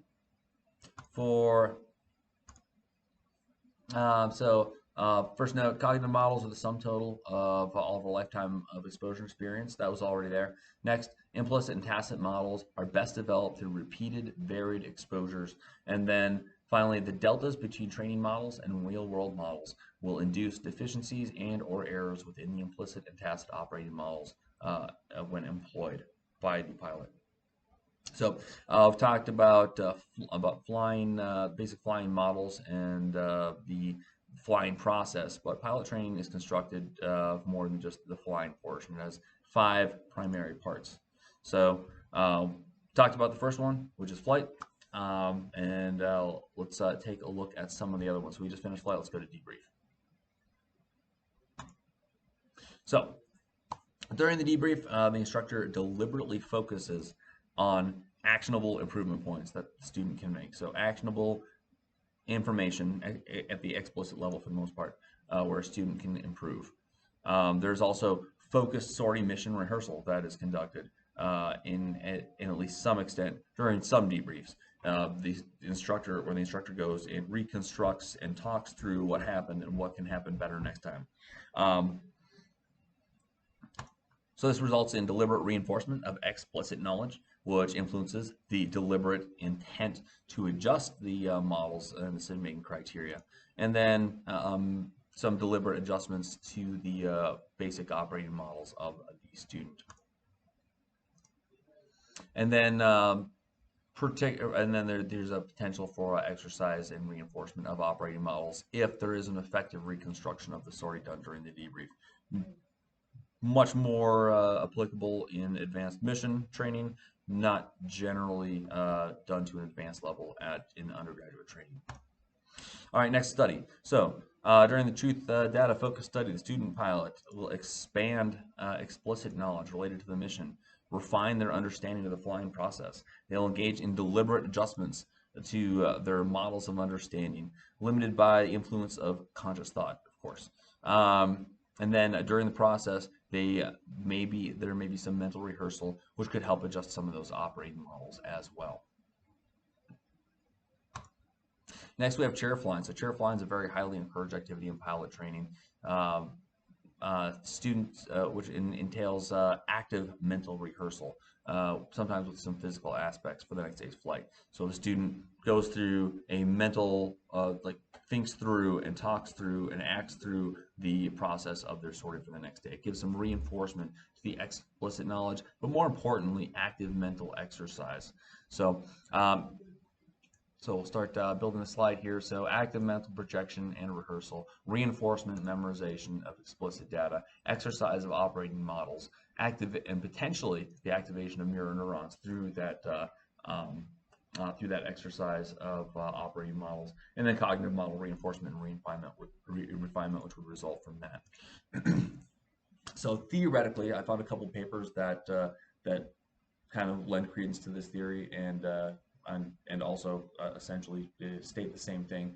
The activation of mirror neurons is triggered by the visualization of the student in their flying situation. So it significantly contributes to the development of implicit models. It happens when the student projects him or herself into that mental rehearsal of a given process or sequence of events.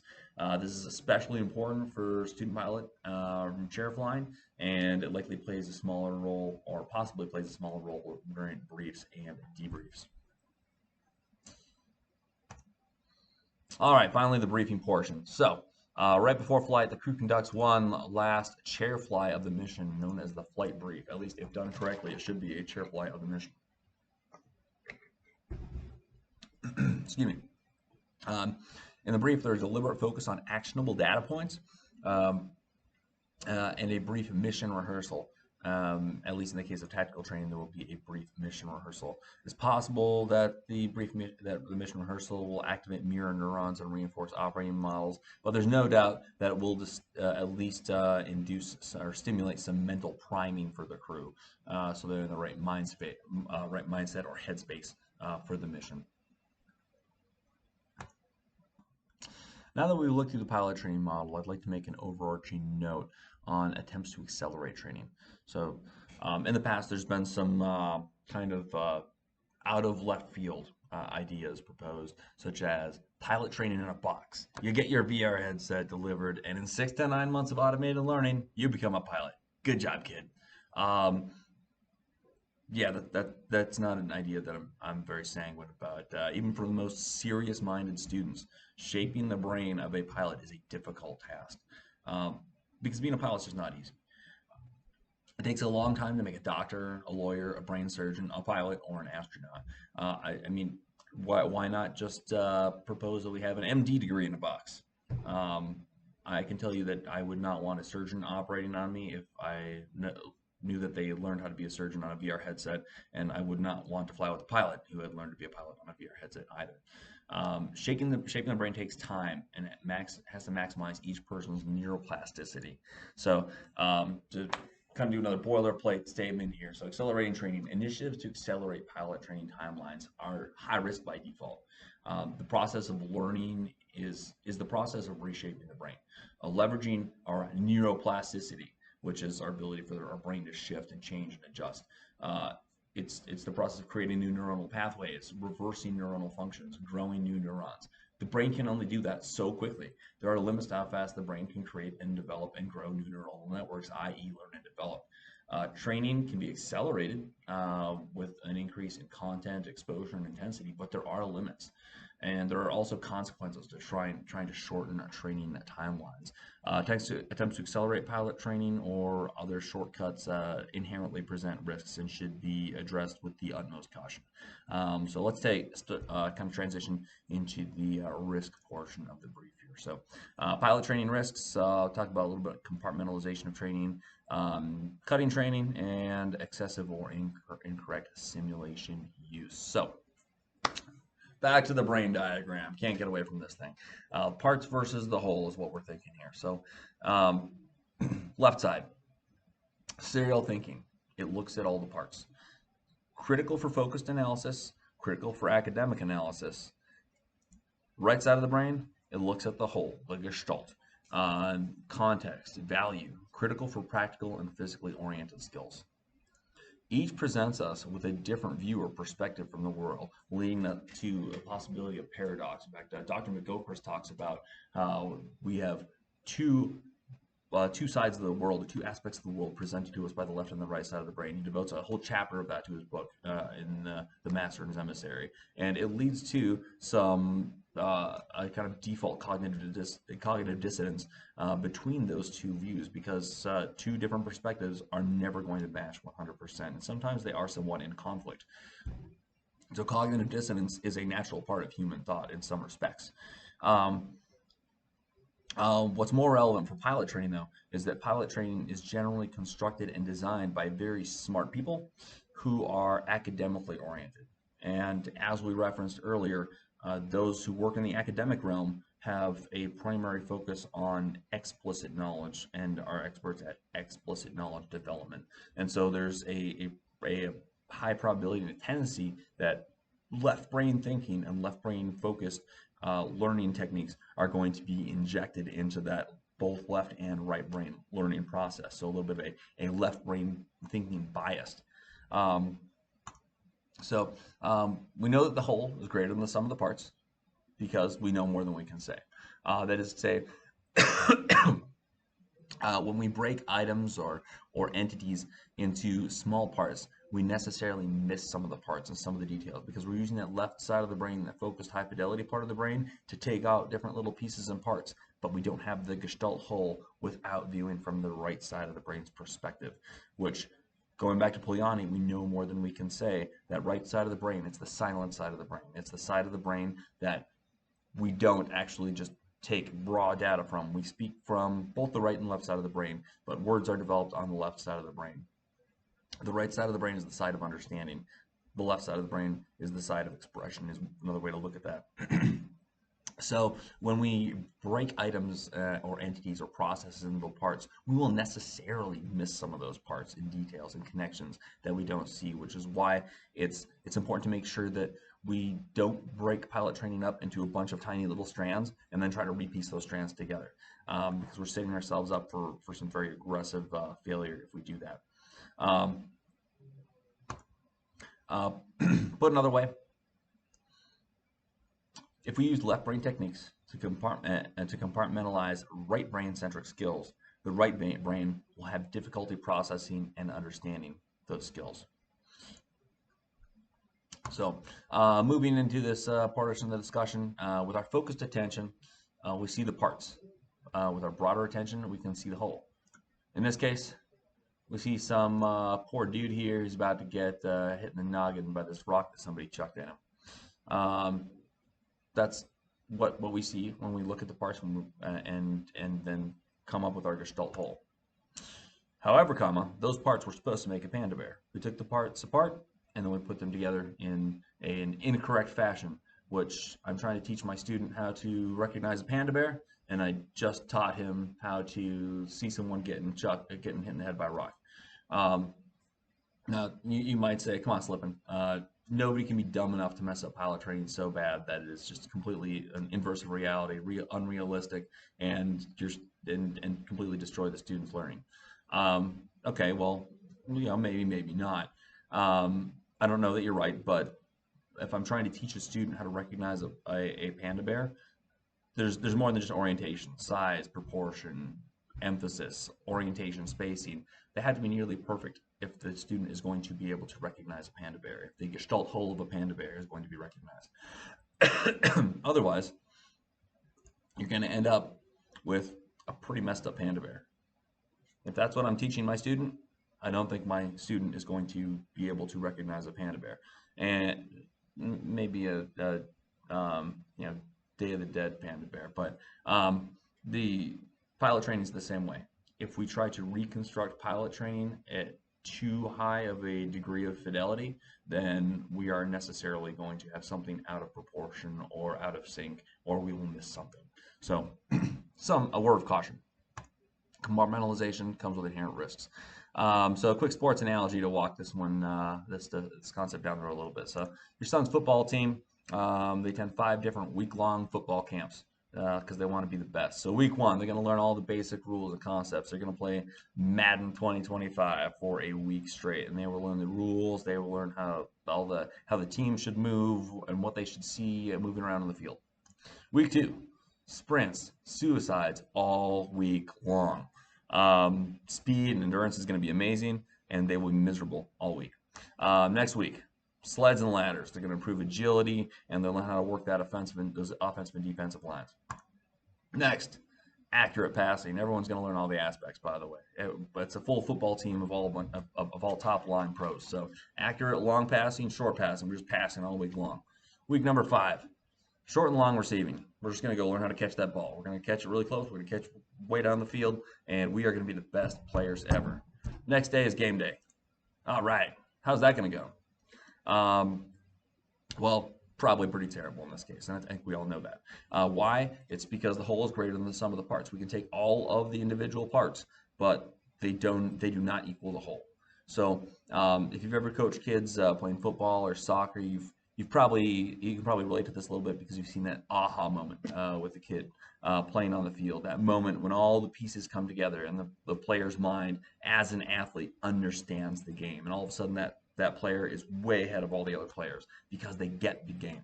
Dr. Jason Eagleman observed that this isn't only because they have an intense focus on the game and have memorized the rules and have gotten all the different pieces of training. It's because they have rewired the map of their brain for the game. All the strategies, all the plays, all the moves, they have remapped them into their cognitive circuitry. With respect to elite athletes, he says they train for thousands of hours to burn the moves into the unconscious circuitry of the brain. A kind of terminology that I've seen repeated by various psychologists. The point is they don't need to think, just like Maverick. They want to be a pro. They want to be the best. They want to be an expert. They have to be able to act without having to stop and think. And to do that, they need to be able to train the actual game. They have to be able to get the whole game together in their brain, and that takes sets and reps and variety. But if pilots have negative training burned into their unconscious minds, there could also be some bad results. Back to soccer coaching, that aha moment that a player gets is the result of focused training and training on the field. As coaches, we break down and emphasize different difficult aspects of the game to help the players and build skill more quickly. But at the end of the day, there's really nothing more valuable than the actual playing of the game and practicing playing the game for the player. So why is that? We know more than we can say. Our left side of the brain can take all the little parts, but the right side of the brain has the whole big picture. And we can do all the academic work, but the academic work is not going to give us the whole picture. And as old Uncle Aristotle said, the whole is greater than the sum of the parts. And we have to remember that when we are building our pilot training programs and building our individual aspects of what the student needs to learn.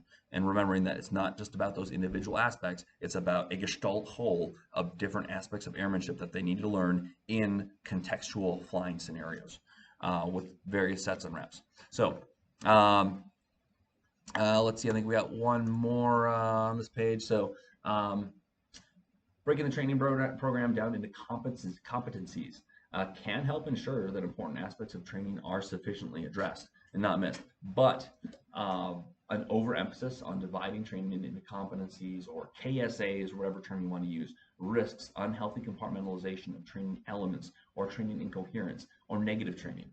Don't miss the forest for the trees. And I say that because I have seen on more than a few occasions, I have seen instructors completely miss the forest for the trees, completely miss the overall purpose of the training that they're giving the student for one or two small aspects that they are focused on. So we cannot do that as we build our pilot training programs. So let's move on to training reduction risks and look at a real world example. So in 2019, the decision was made on paper to eliminate a portion of the RPA pilot training. That's remotely piloted aircraft undergraduate RPA pilot training. Excuse me. This is the initial portion of the training that's conducted in DA-20, a small aircraft out of Pueblo, Colorado. And in 2020, the underlying question is, well, why do unmanned pilots need manned training? Well, I can tell you it's because they still require all the basic cognitive models to maneuver an aircraft in airspace that a manned pilot requires, but nobody asked me. So RFT was going to close, ending the approximately 40 hours of aircraft in the DA-20 that students were getting. And the results of these students not attending, there were about 30 of them that did not attend during 2020.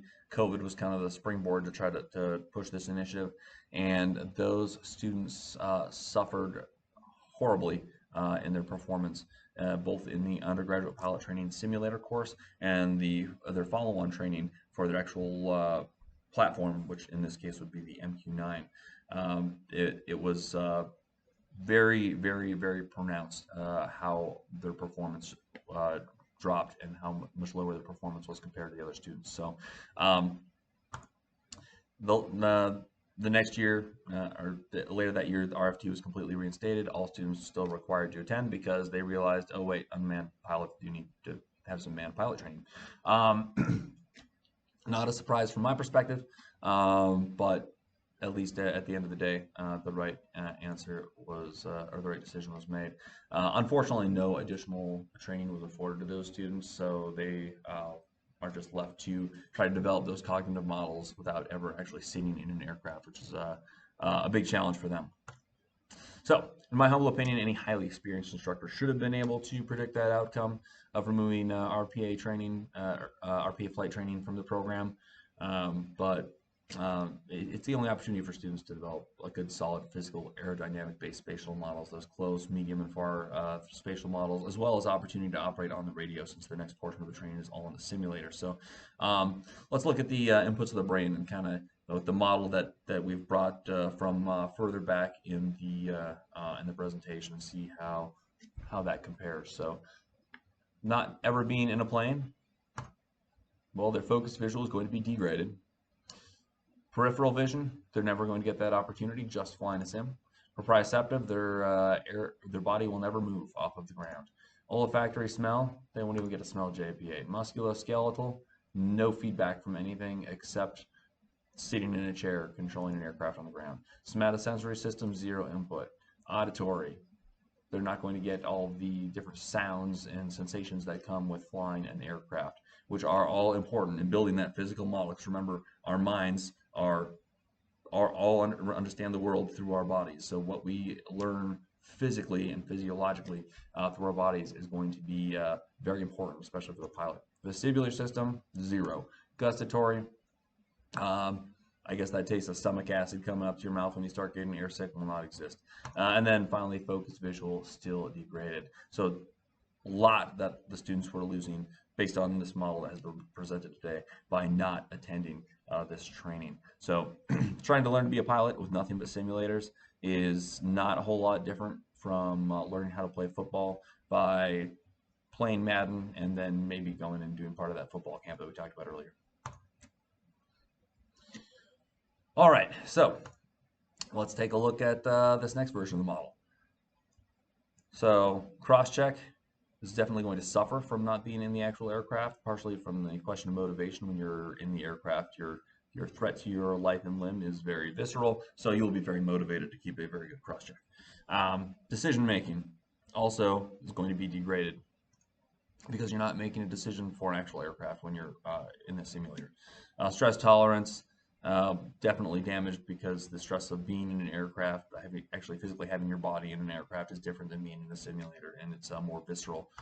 Near, mid, and far 3D spatial awareness, that goes without saying. Same with airspace procedures. Never flying in actual airspace, just having a simulator instructor pretending to be air traffic control is not the same.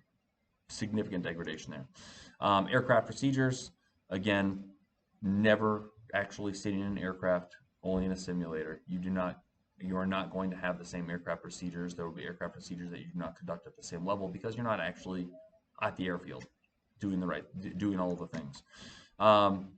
Closed spatial, I don't really have a lot for closed spatial. There's some physical aspects of it, but for closed spatial, maybe some of the physiological feedback, but I didn't think that was worth addressing here. Humility, confidence, very significantly degraded. The confidence of actually taking an aircraft in the air and being the pilot of an aircraft, especially soloing that aircraft, huge confidence booster. Stress or study and mission planning, definitely some degradation there. There's the aspects of motivation, but also studying in a simulator, which, to be fair, none of the simulators in the undergraduate pilot training program are actual certified simulators, so they don't perfectly mirror any aircraft. It's going to degrade some of their study and mission planning habit patterns. Communication, never talking to ATC, that's a problem. And then universal ownership, they will never have, they won't get that visceral feeling of owning the aircraft and holding their lives in their own hands by being the pilot in command. So a little bit of a dismal scenario there. For the next example, we have a pilot training phase 3 example. So traditionally, there's 3 sections of pilot training. There's the academic portion, the T6 portion, and then T3 or T1 portion. The T1 portion has been eliminated. T38 portion still exists if you are a pilot who's going to go fly fighter or bomber aircraft. So this is specifically more for the bomber and fighter side of the pipeline. So for various reasons, circa 2019, about 10% of the hours in the T38 syllabus was cut. It led to a significant degradation in performance, and it was seen in multiple courses. So you can see here the data points that really help restore those hours. There's a list of all the failed training sorties from each class. Each set of columns represents one class. The blue columns represent the flights failed because the student could not effectively execute maneuvers that they should have learned in pilot training. The orange columns represent the flights that were failed due to deficiencies in maneuvers learned in the IFF course. So you can see that there's a great disparity here. Students were failing most of their rides because of things they should have learned in pilot training. So they should have maybe spent a little more time in pilot training developing the airmanship and the habit patterns and the resiliency to be able to go and learn more advanced topics in the next course. So lesson learned, I'm not sure, but the bottom line from the IFF perspective goes, at least from some of my friends over there, they like to say, you know how long it takes to make a 300-hour pilot? 300 hours. So it turns out if you take some hours out of the syllabus, there's going to be consequences to that. Let's see. So another thing that I find hard to understand about this was how it took so long to bring these sorties back into the syllabus. It was over a year. There's a retired colonel, who's a friend of mine, and he kind of walked me onto the answer. Put simply, he said it lowers the grading curve.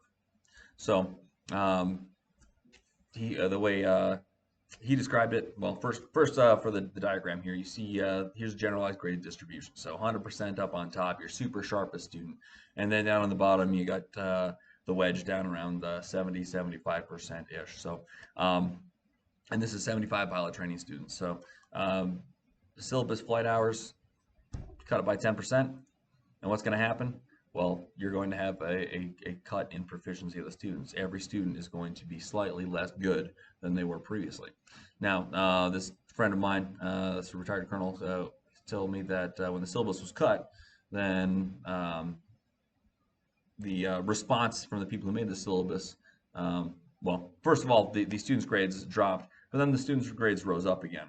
And the response from the people who made the syllabus changes were, the students rose to the challenge, everything's great. But he said that, this colonel told me the staff was wrong, and what happened was this.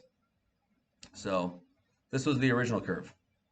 When the students started performing better or performing worse, they didn't rise to the challenge of the syllabus after a little while and learn how to cope with the accelerated learning. The curve dropped. A good instructor will know when they have a good student. A good instructor will know that the top student is the one who gets the excellent, and the bottom student is the one that gets the fair. So that grading scale, the grading scale is very subjective, and that grading scale is going to conform to the students, just like in most classes in college. There's going to be a curve, and the curve was dropped by the syllabus. Top dog still got 100%, as well it should be. And if there were more hours added to the syllabus, I expect that that curve would just rise up. Initially, everyone would get higher grades, and then the curve would even out again.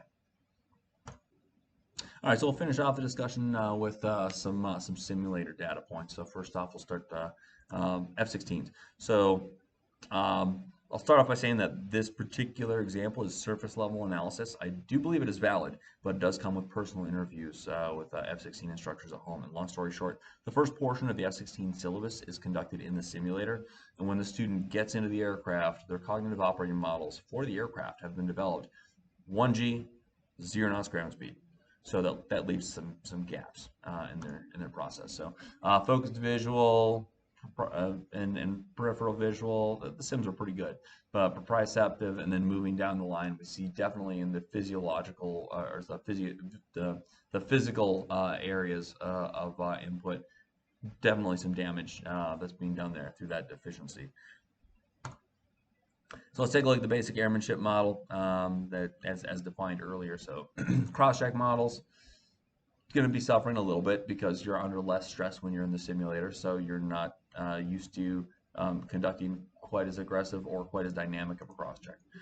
Decision-making models, you don't have the same level of motivation and the same level of importance of your decisions. You're not making decisions that will kill you or not kill you. Stress tolerance significantly lower.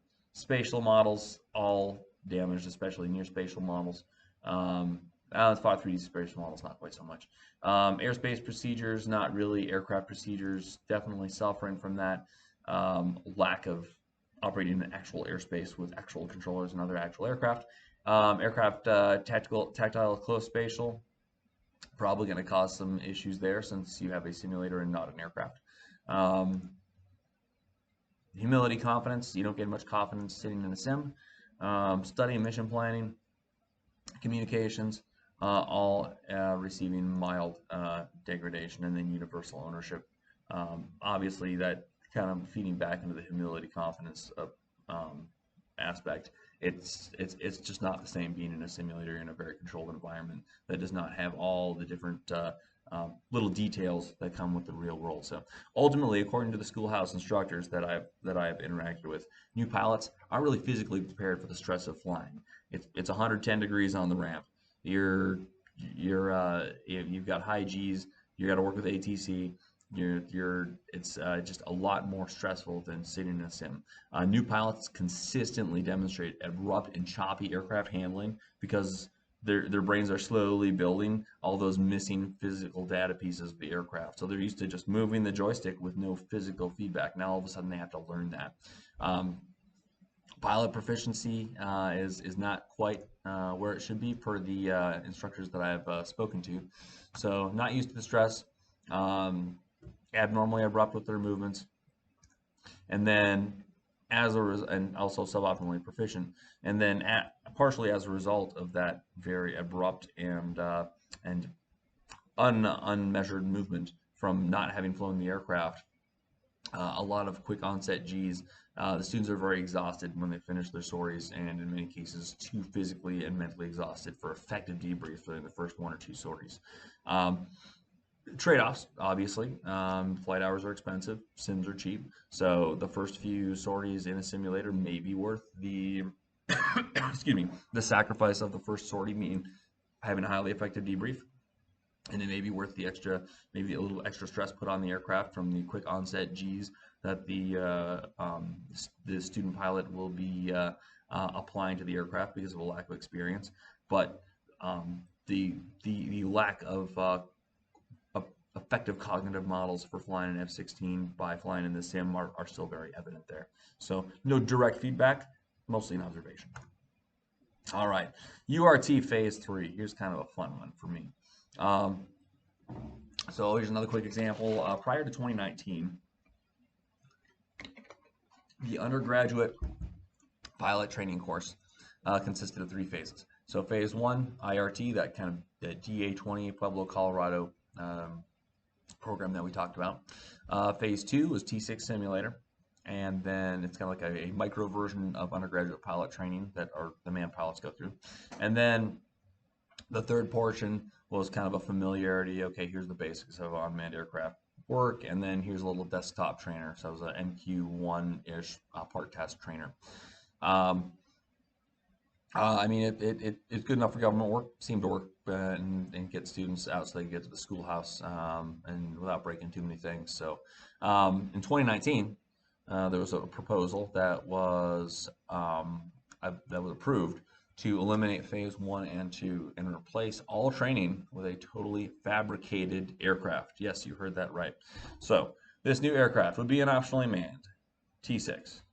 So it's either a TQ9 or TQ6 or TQ9, whatever you want. It would have a KU antenna, so a KU SATCOM antenna attached to it.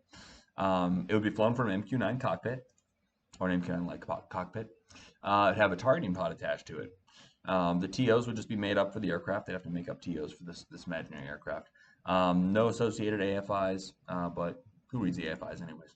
And the program was not really tethered to any actual aircraft or training programs. Completely made up wholesale. So one of the more concerning comments that was made by the people who compiled this course of action was that the squadron commander can make this sim whatever he wants. Which, first off, I don't want a squadron commander to have that level of authority over an undergraduate training program. Secondly, I want the sim to represent a plane so that the student can learn to fly a plane. Thirdly, I don't trust anyone to be able to fabricate a program out of their own posterior.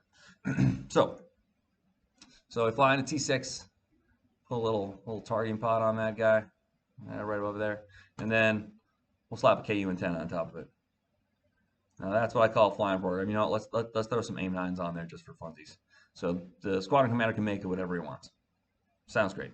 So fun fact also, KU SATCOM antennas have to point to their satellite in order to work correctly. So if you're flying a highly maneuverable aircraft in an unmanned capacity using a KU antenna, you have to turn really slowly and really gently, or you will lose link with the satellite. So there's some issues with the concept from a physics standpoint as well. So I would call it the Brave New World sim.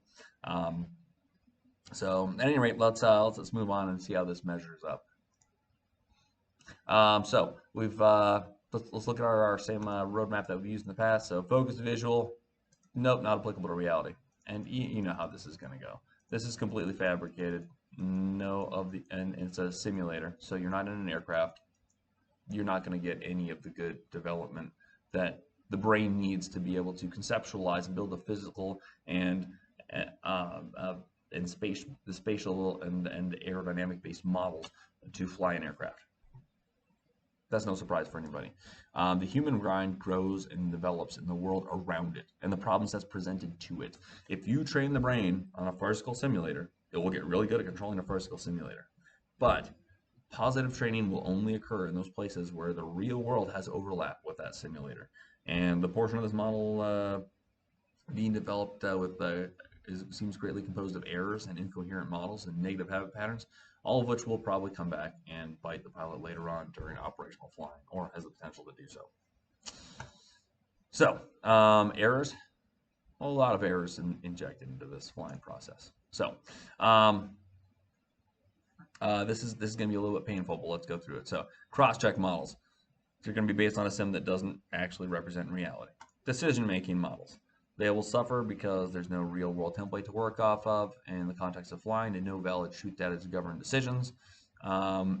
Stress tolerance. It's not very stressful to play a video game, and if it's not attached to reality, is effectively a video game. So not only is there no real threat to life or limb like in a real aircraft, but the simply represented artificial training course created and controlled by the imagination of other people is not going to provide you very much stress. The greatest stress a student will get is from the fear of a bad grade sheet, which is the same stress they got when they took calculus in college. Not enough to make a pilot. Ironically, one of the individuals who conceptualized this program, when I addressed the stress, lack of stress in the program, told me that their students don't need any more stress than the stress of knowing they're going to get a bad grade sheet. That's going to be enough to stress them out. I politely disagree. So, near 3D spatial awareness, mid and far 3D spatial awareness, we don't even need to talk to those. We know that they're going to be not applicable to reality. Far spatial awareness, since that's such a broad, overarching idea, I guess that one might survive first contact. Airspace procedures, no real airspace, just simulator. Aircraft procedures, those are completely made up. So not only are there no validated procedures, which, by the way, it takes thousands of very smart people to build technical orders and write AFIs. So having a group of people make them up and completely fabricate them, that's probably not going to go so good. Call me cynical, but I don't think it's going to work. AC aircraft close tactical, close tactile and spatial. No, not really. It doesn't represent anything. A T6 or an MQ-9. Humility confidence is hard to build confidence by playing a video game. Maybe about the same level of confidence you get from playing Call of Duty. Study and mission planning. Pilots live and die by truth data. There's no truth data here. So the pilots will, unfortunately, this is a huge negative training point in my opinion. The students are being trained, in this case, to not have truth data and to be able to avoid truth data and to undervalue truth data by being given and being trained on something that has no truth data associated with it.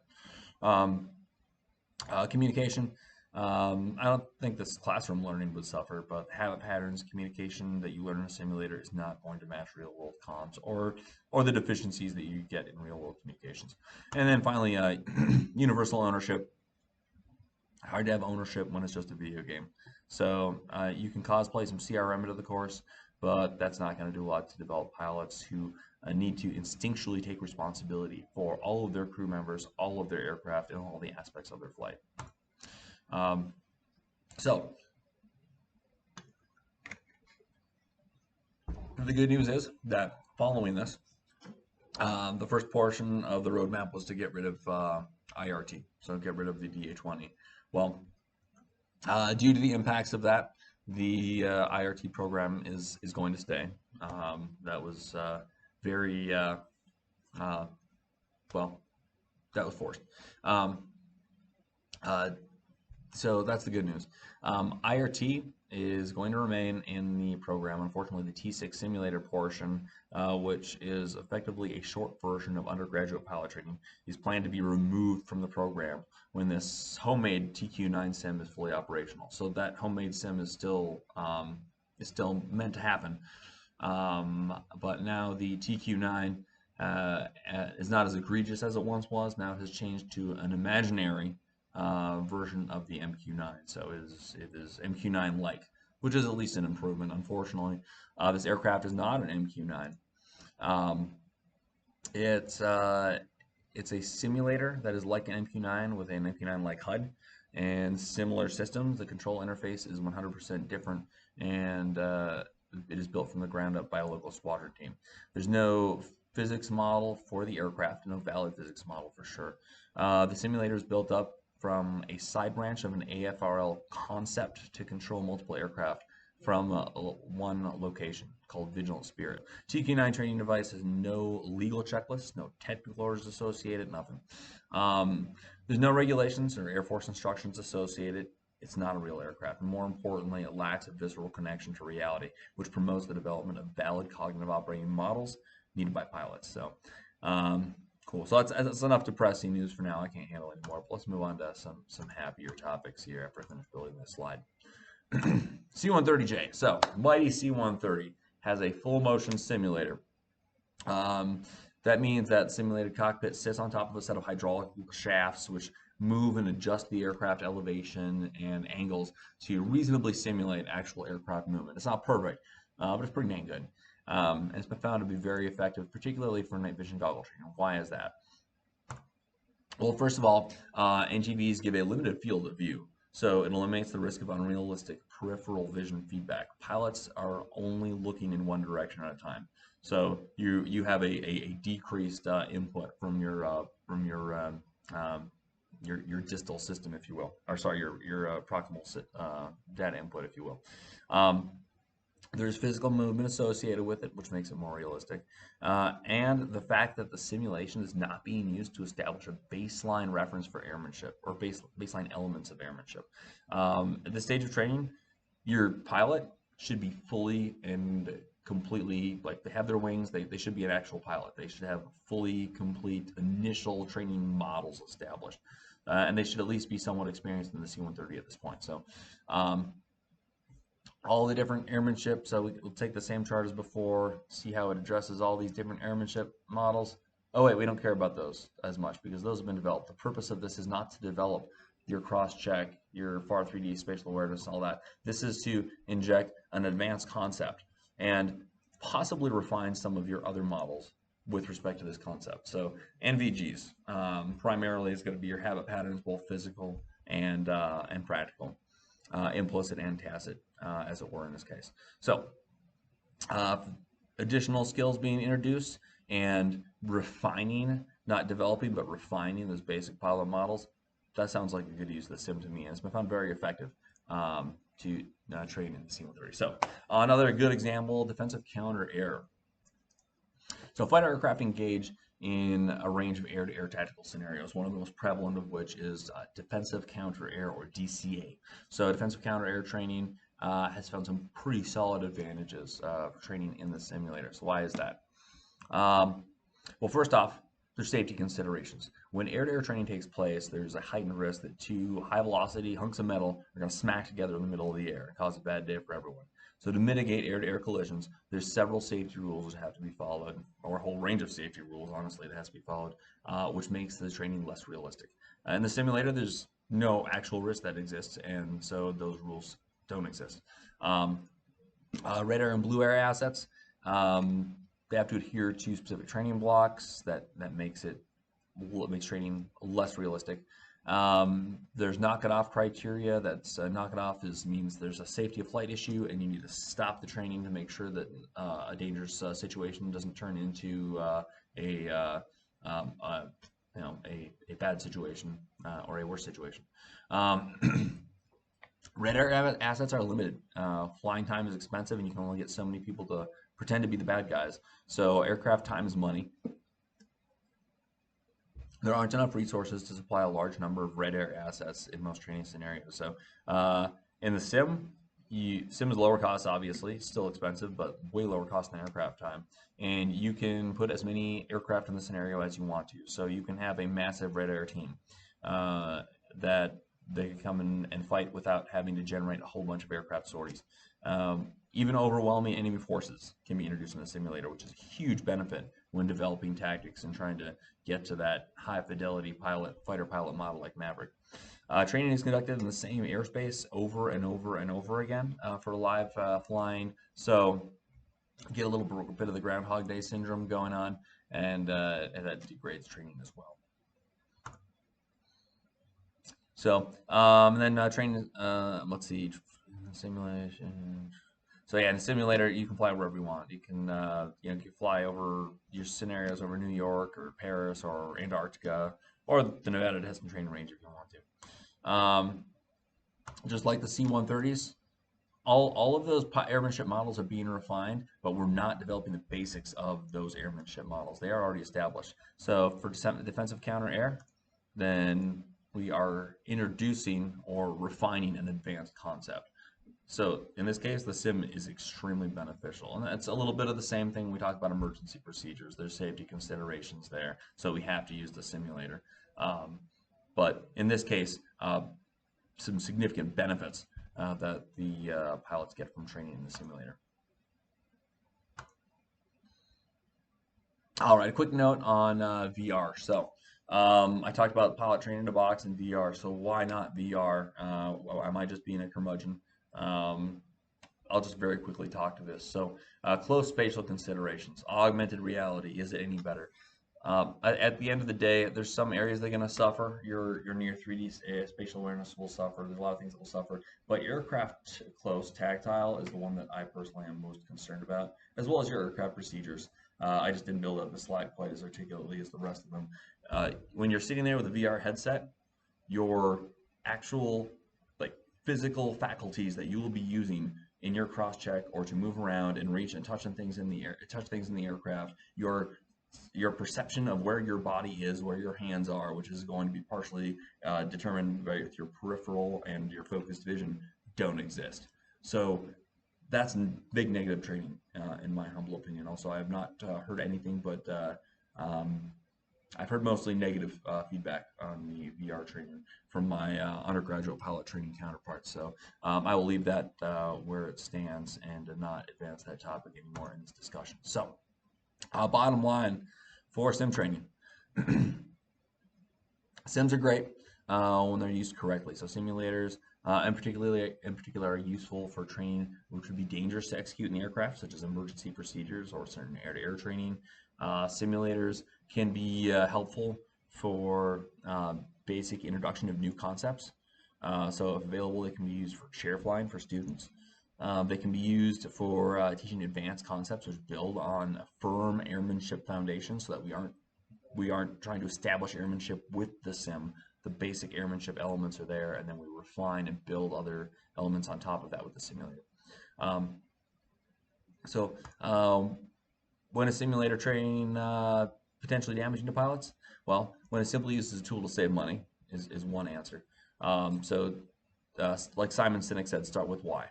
So if our why is to make the greatest pilots in the world, then great.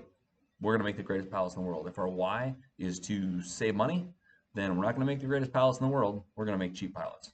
And I know there's a balancing act somewhere in there, but if the weight of effort is too much on make cheap pilots on a low budget, well, then we're just not going to have the best pilots in the world. Simulator training is damaging to pilots when used too aggressively to establish baseline airmanship. Simulators are not perfect cannot be perfect representations of the aircraft. So a couple of years ago, former commander of Air Combat Command, General Holmes, retired, said, I can tell you the difference between a simulator and an aircraft, or I can't tell you the difference between a simulator and an aircraft, but I've crashed the sim a whole bunch of times and I've never crashed the aircraft.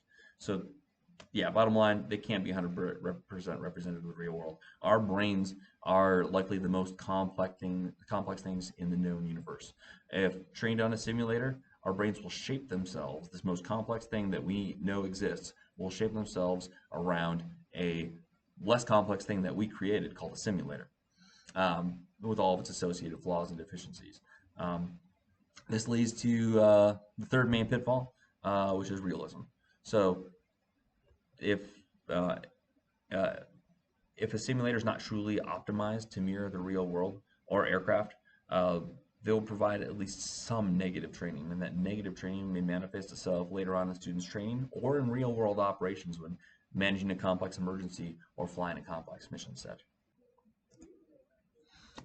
All right, so we've covered a whole lot of topics here, tried to build this picture from soup to nuts, from the brain all the way to the pilot, talked different left and right side of the brain differences, how to how to build cognitive models, how cognitive models themselves are built, different relative aspects of psychology and how they relate to learning. And then we've found some boilerplate, have some boilerplate principles such as cognitive models of the sum total of our lifetime exposure experience. Implicit and tacit models are best developed through repeated, varied exposures, and deltas between training models and real-world models will induce deficiencies and or errors when implicit and tacit operating models are employed.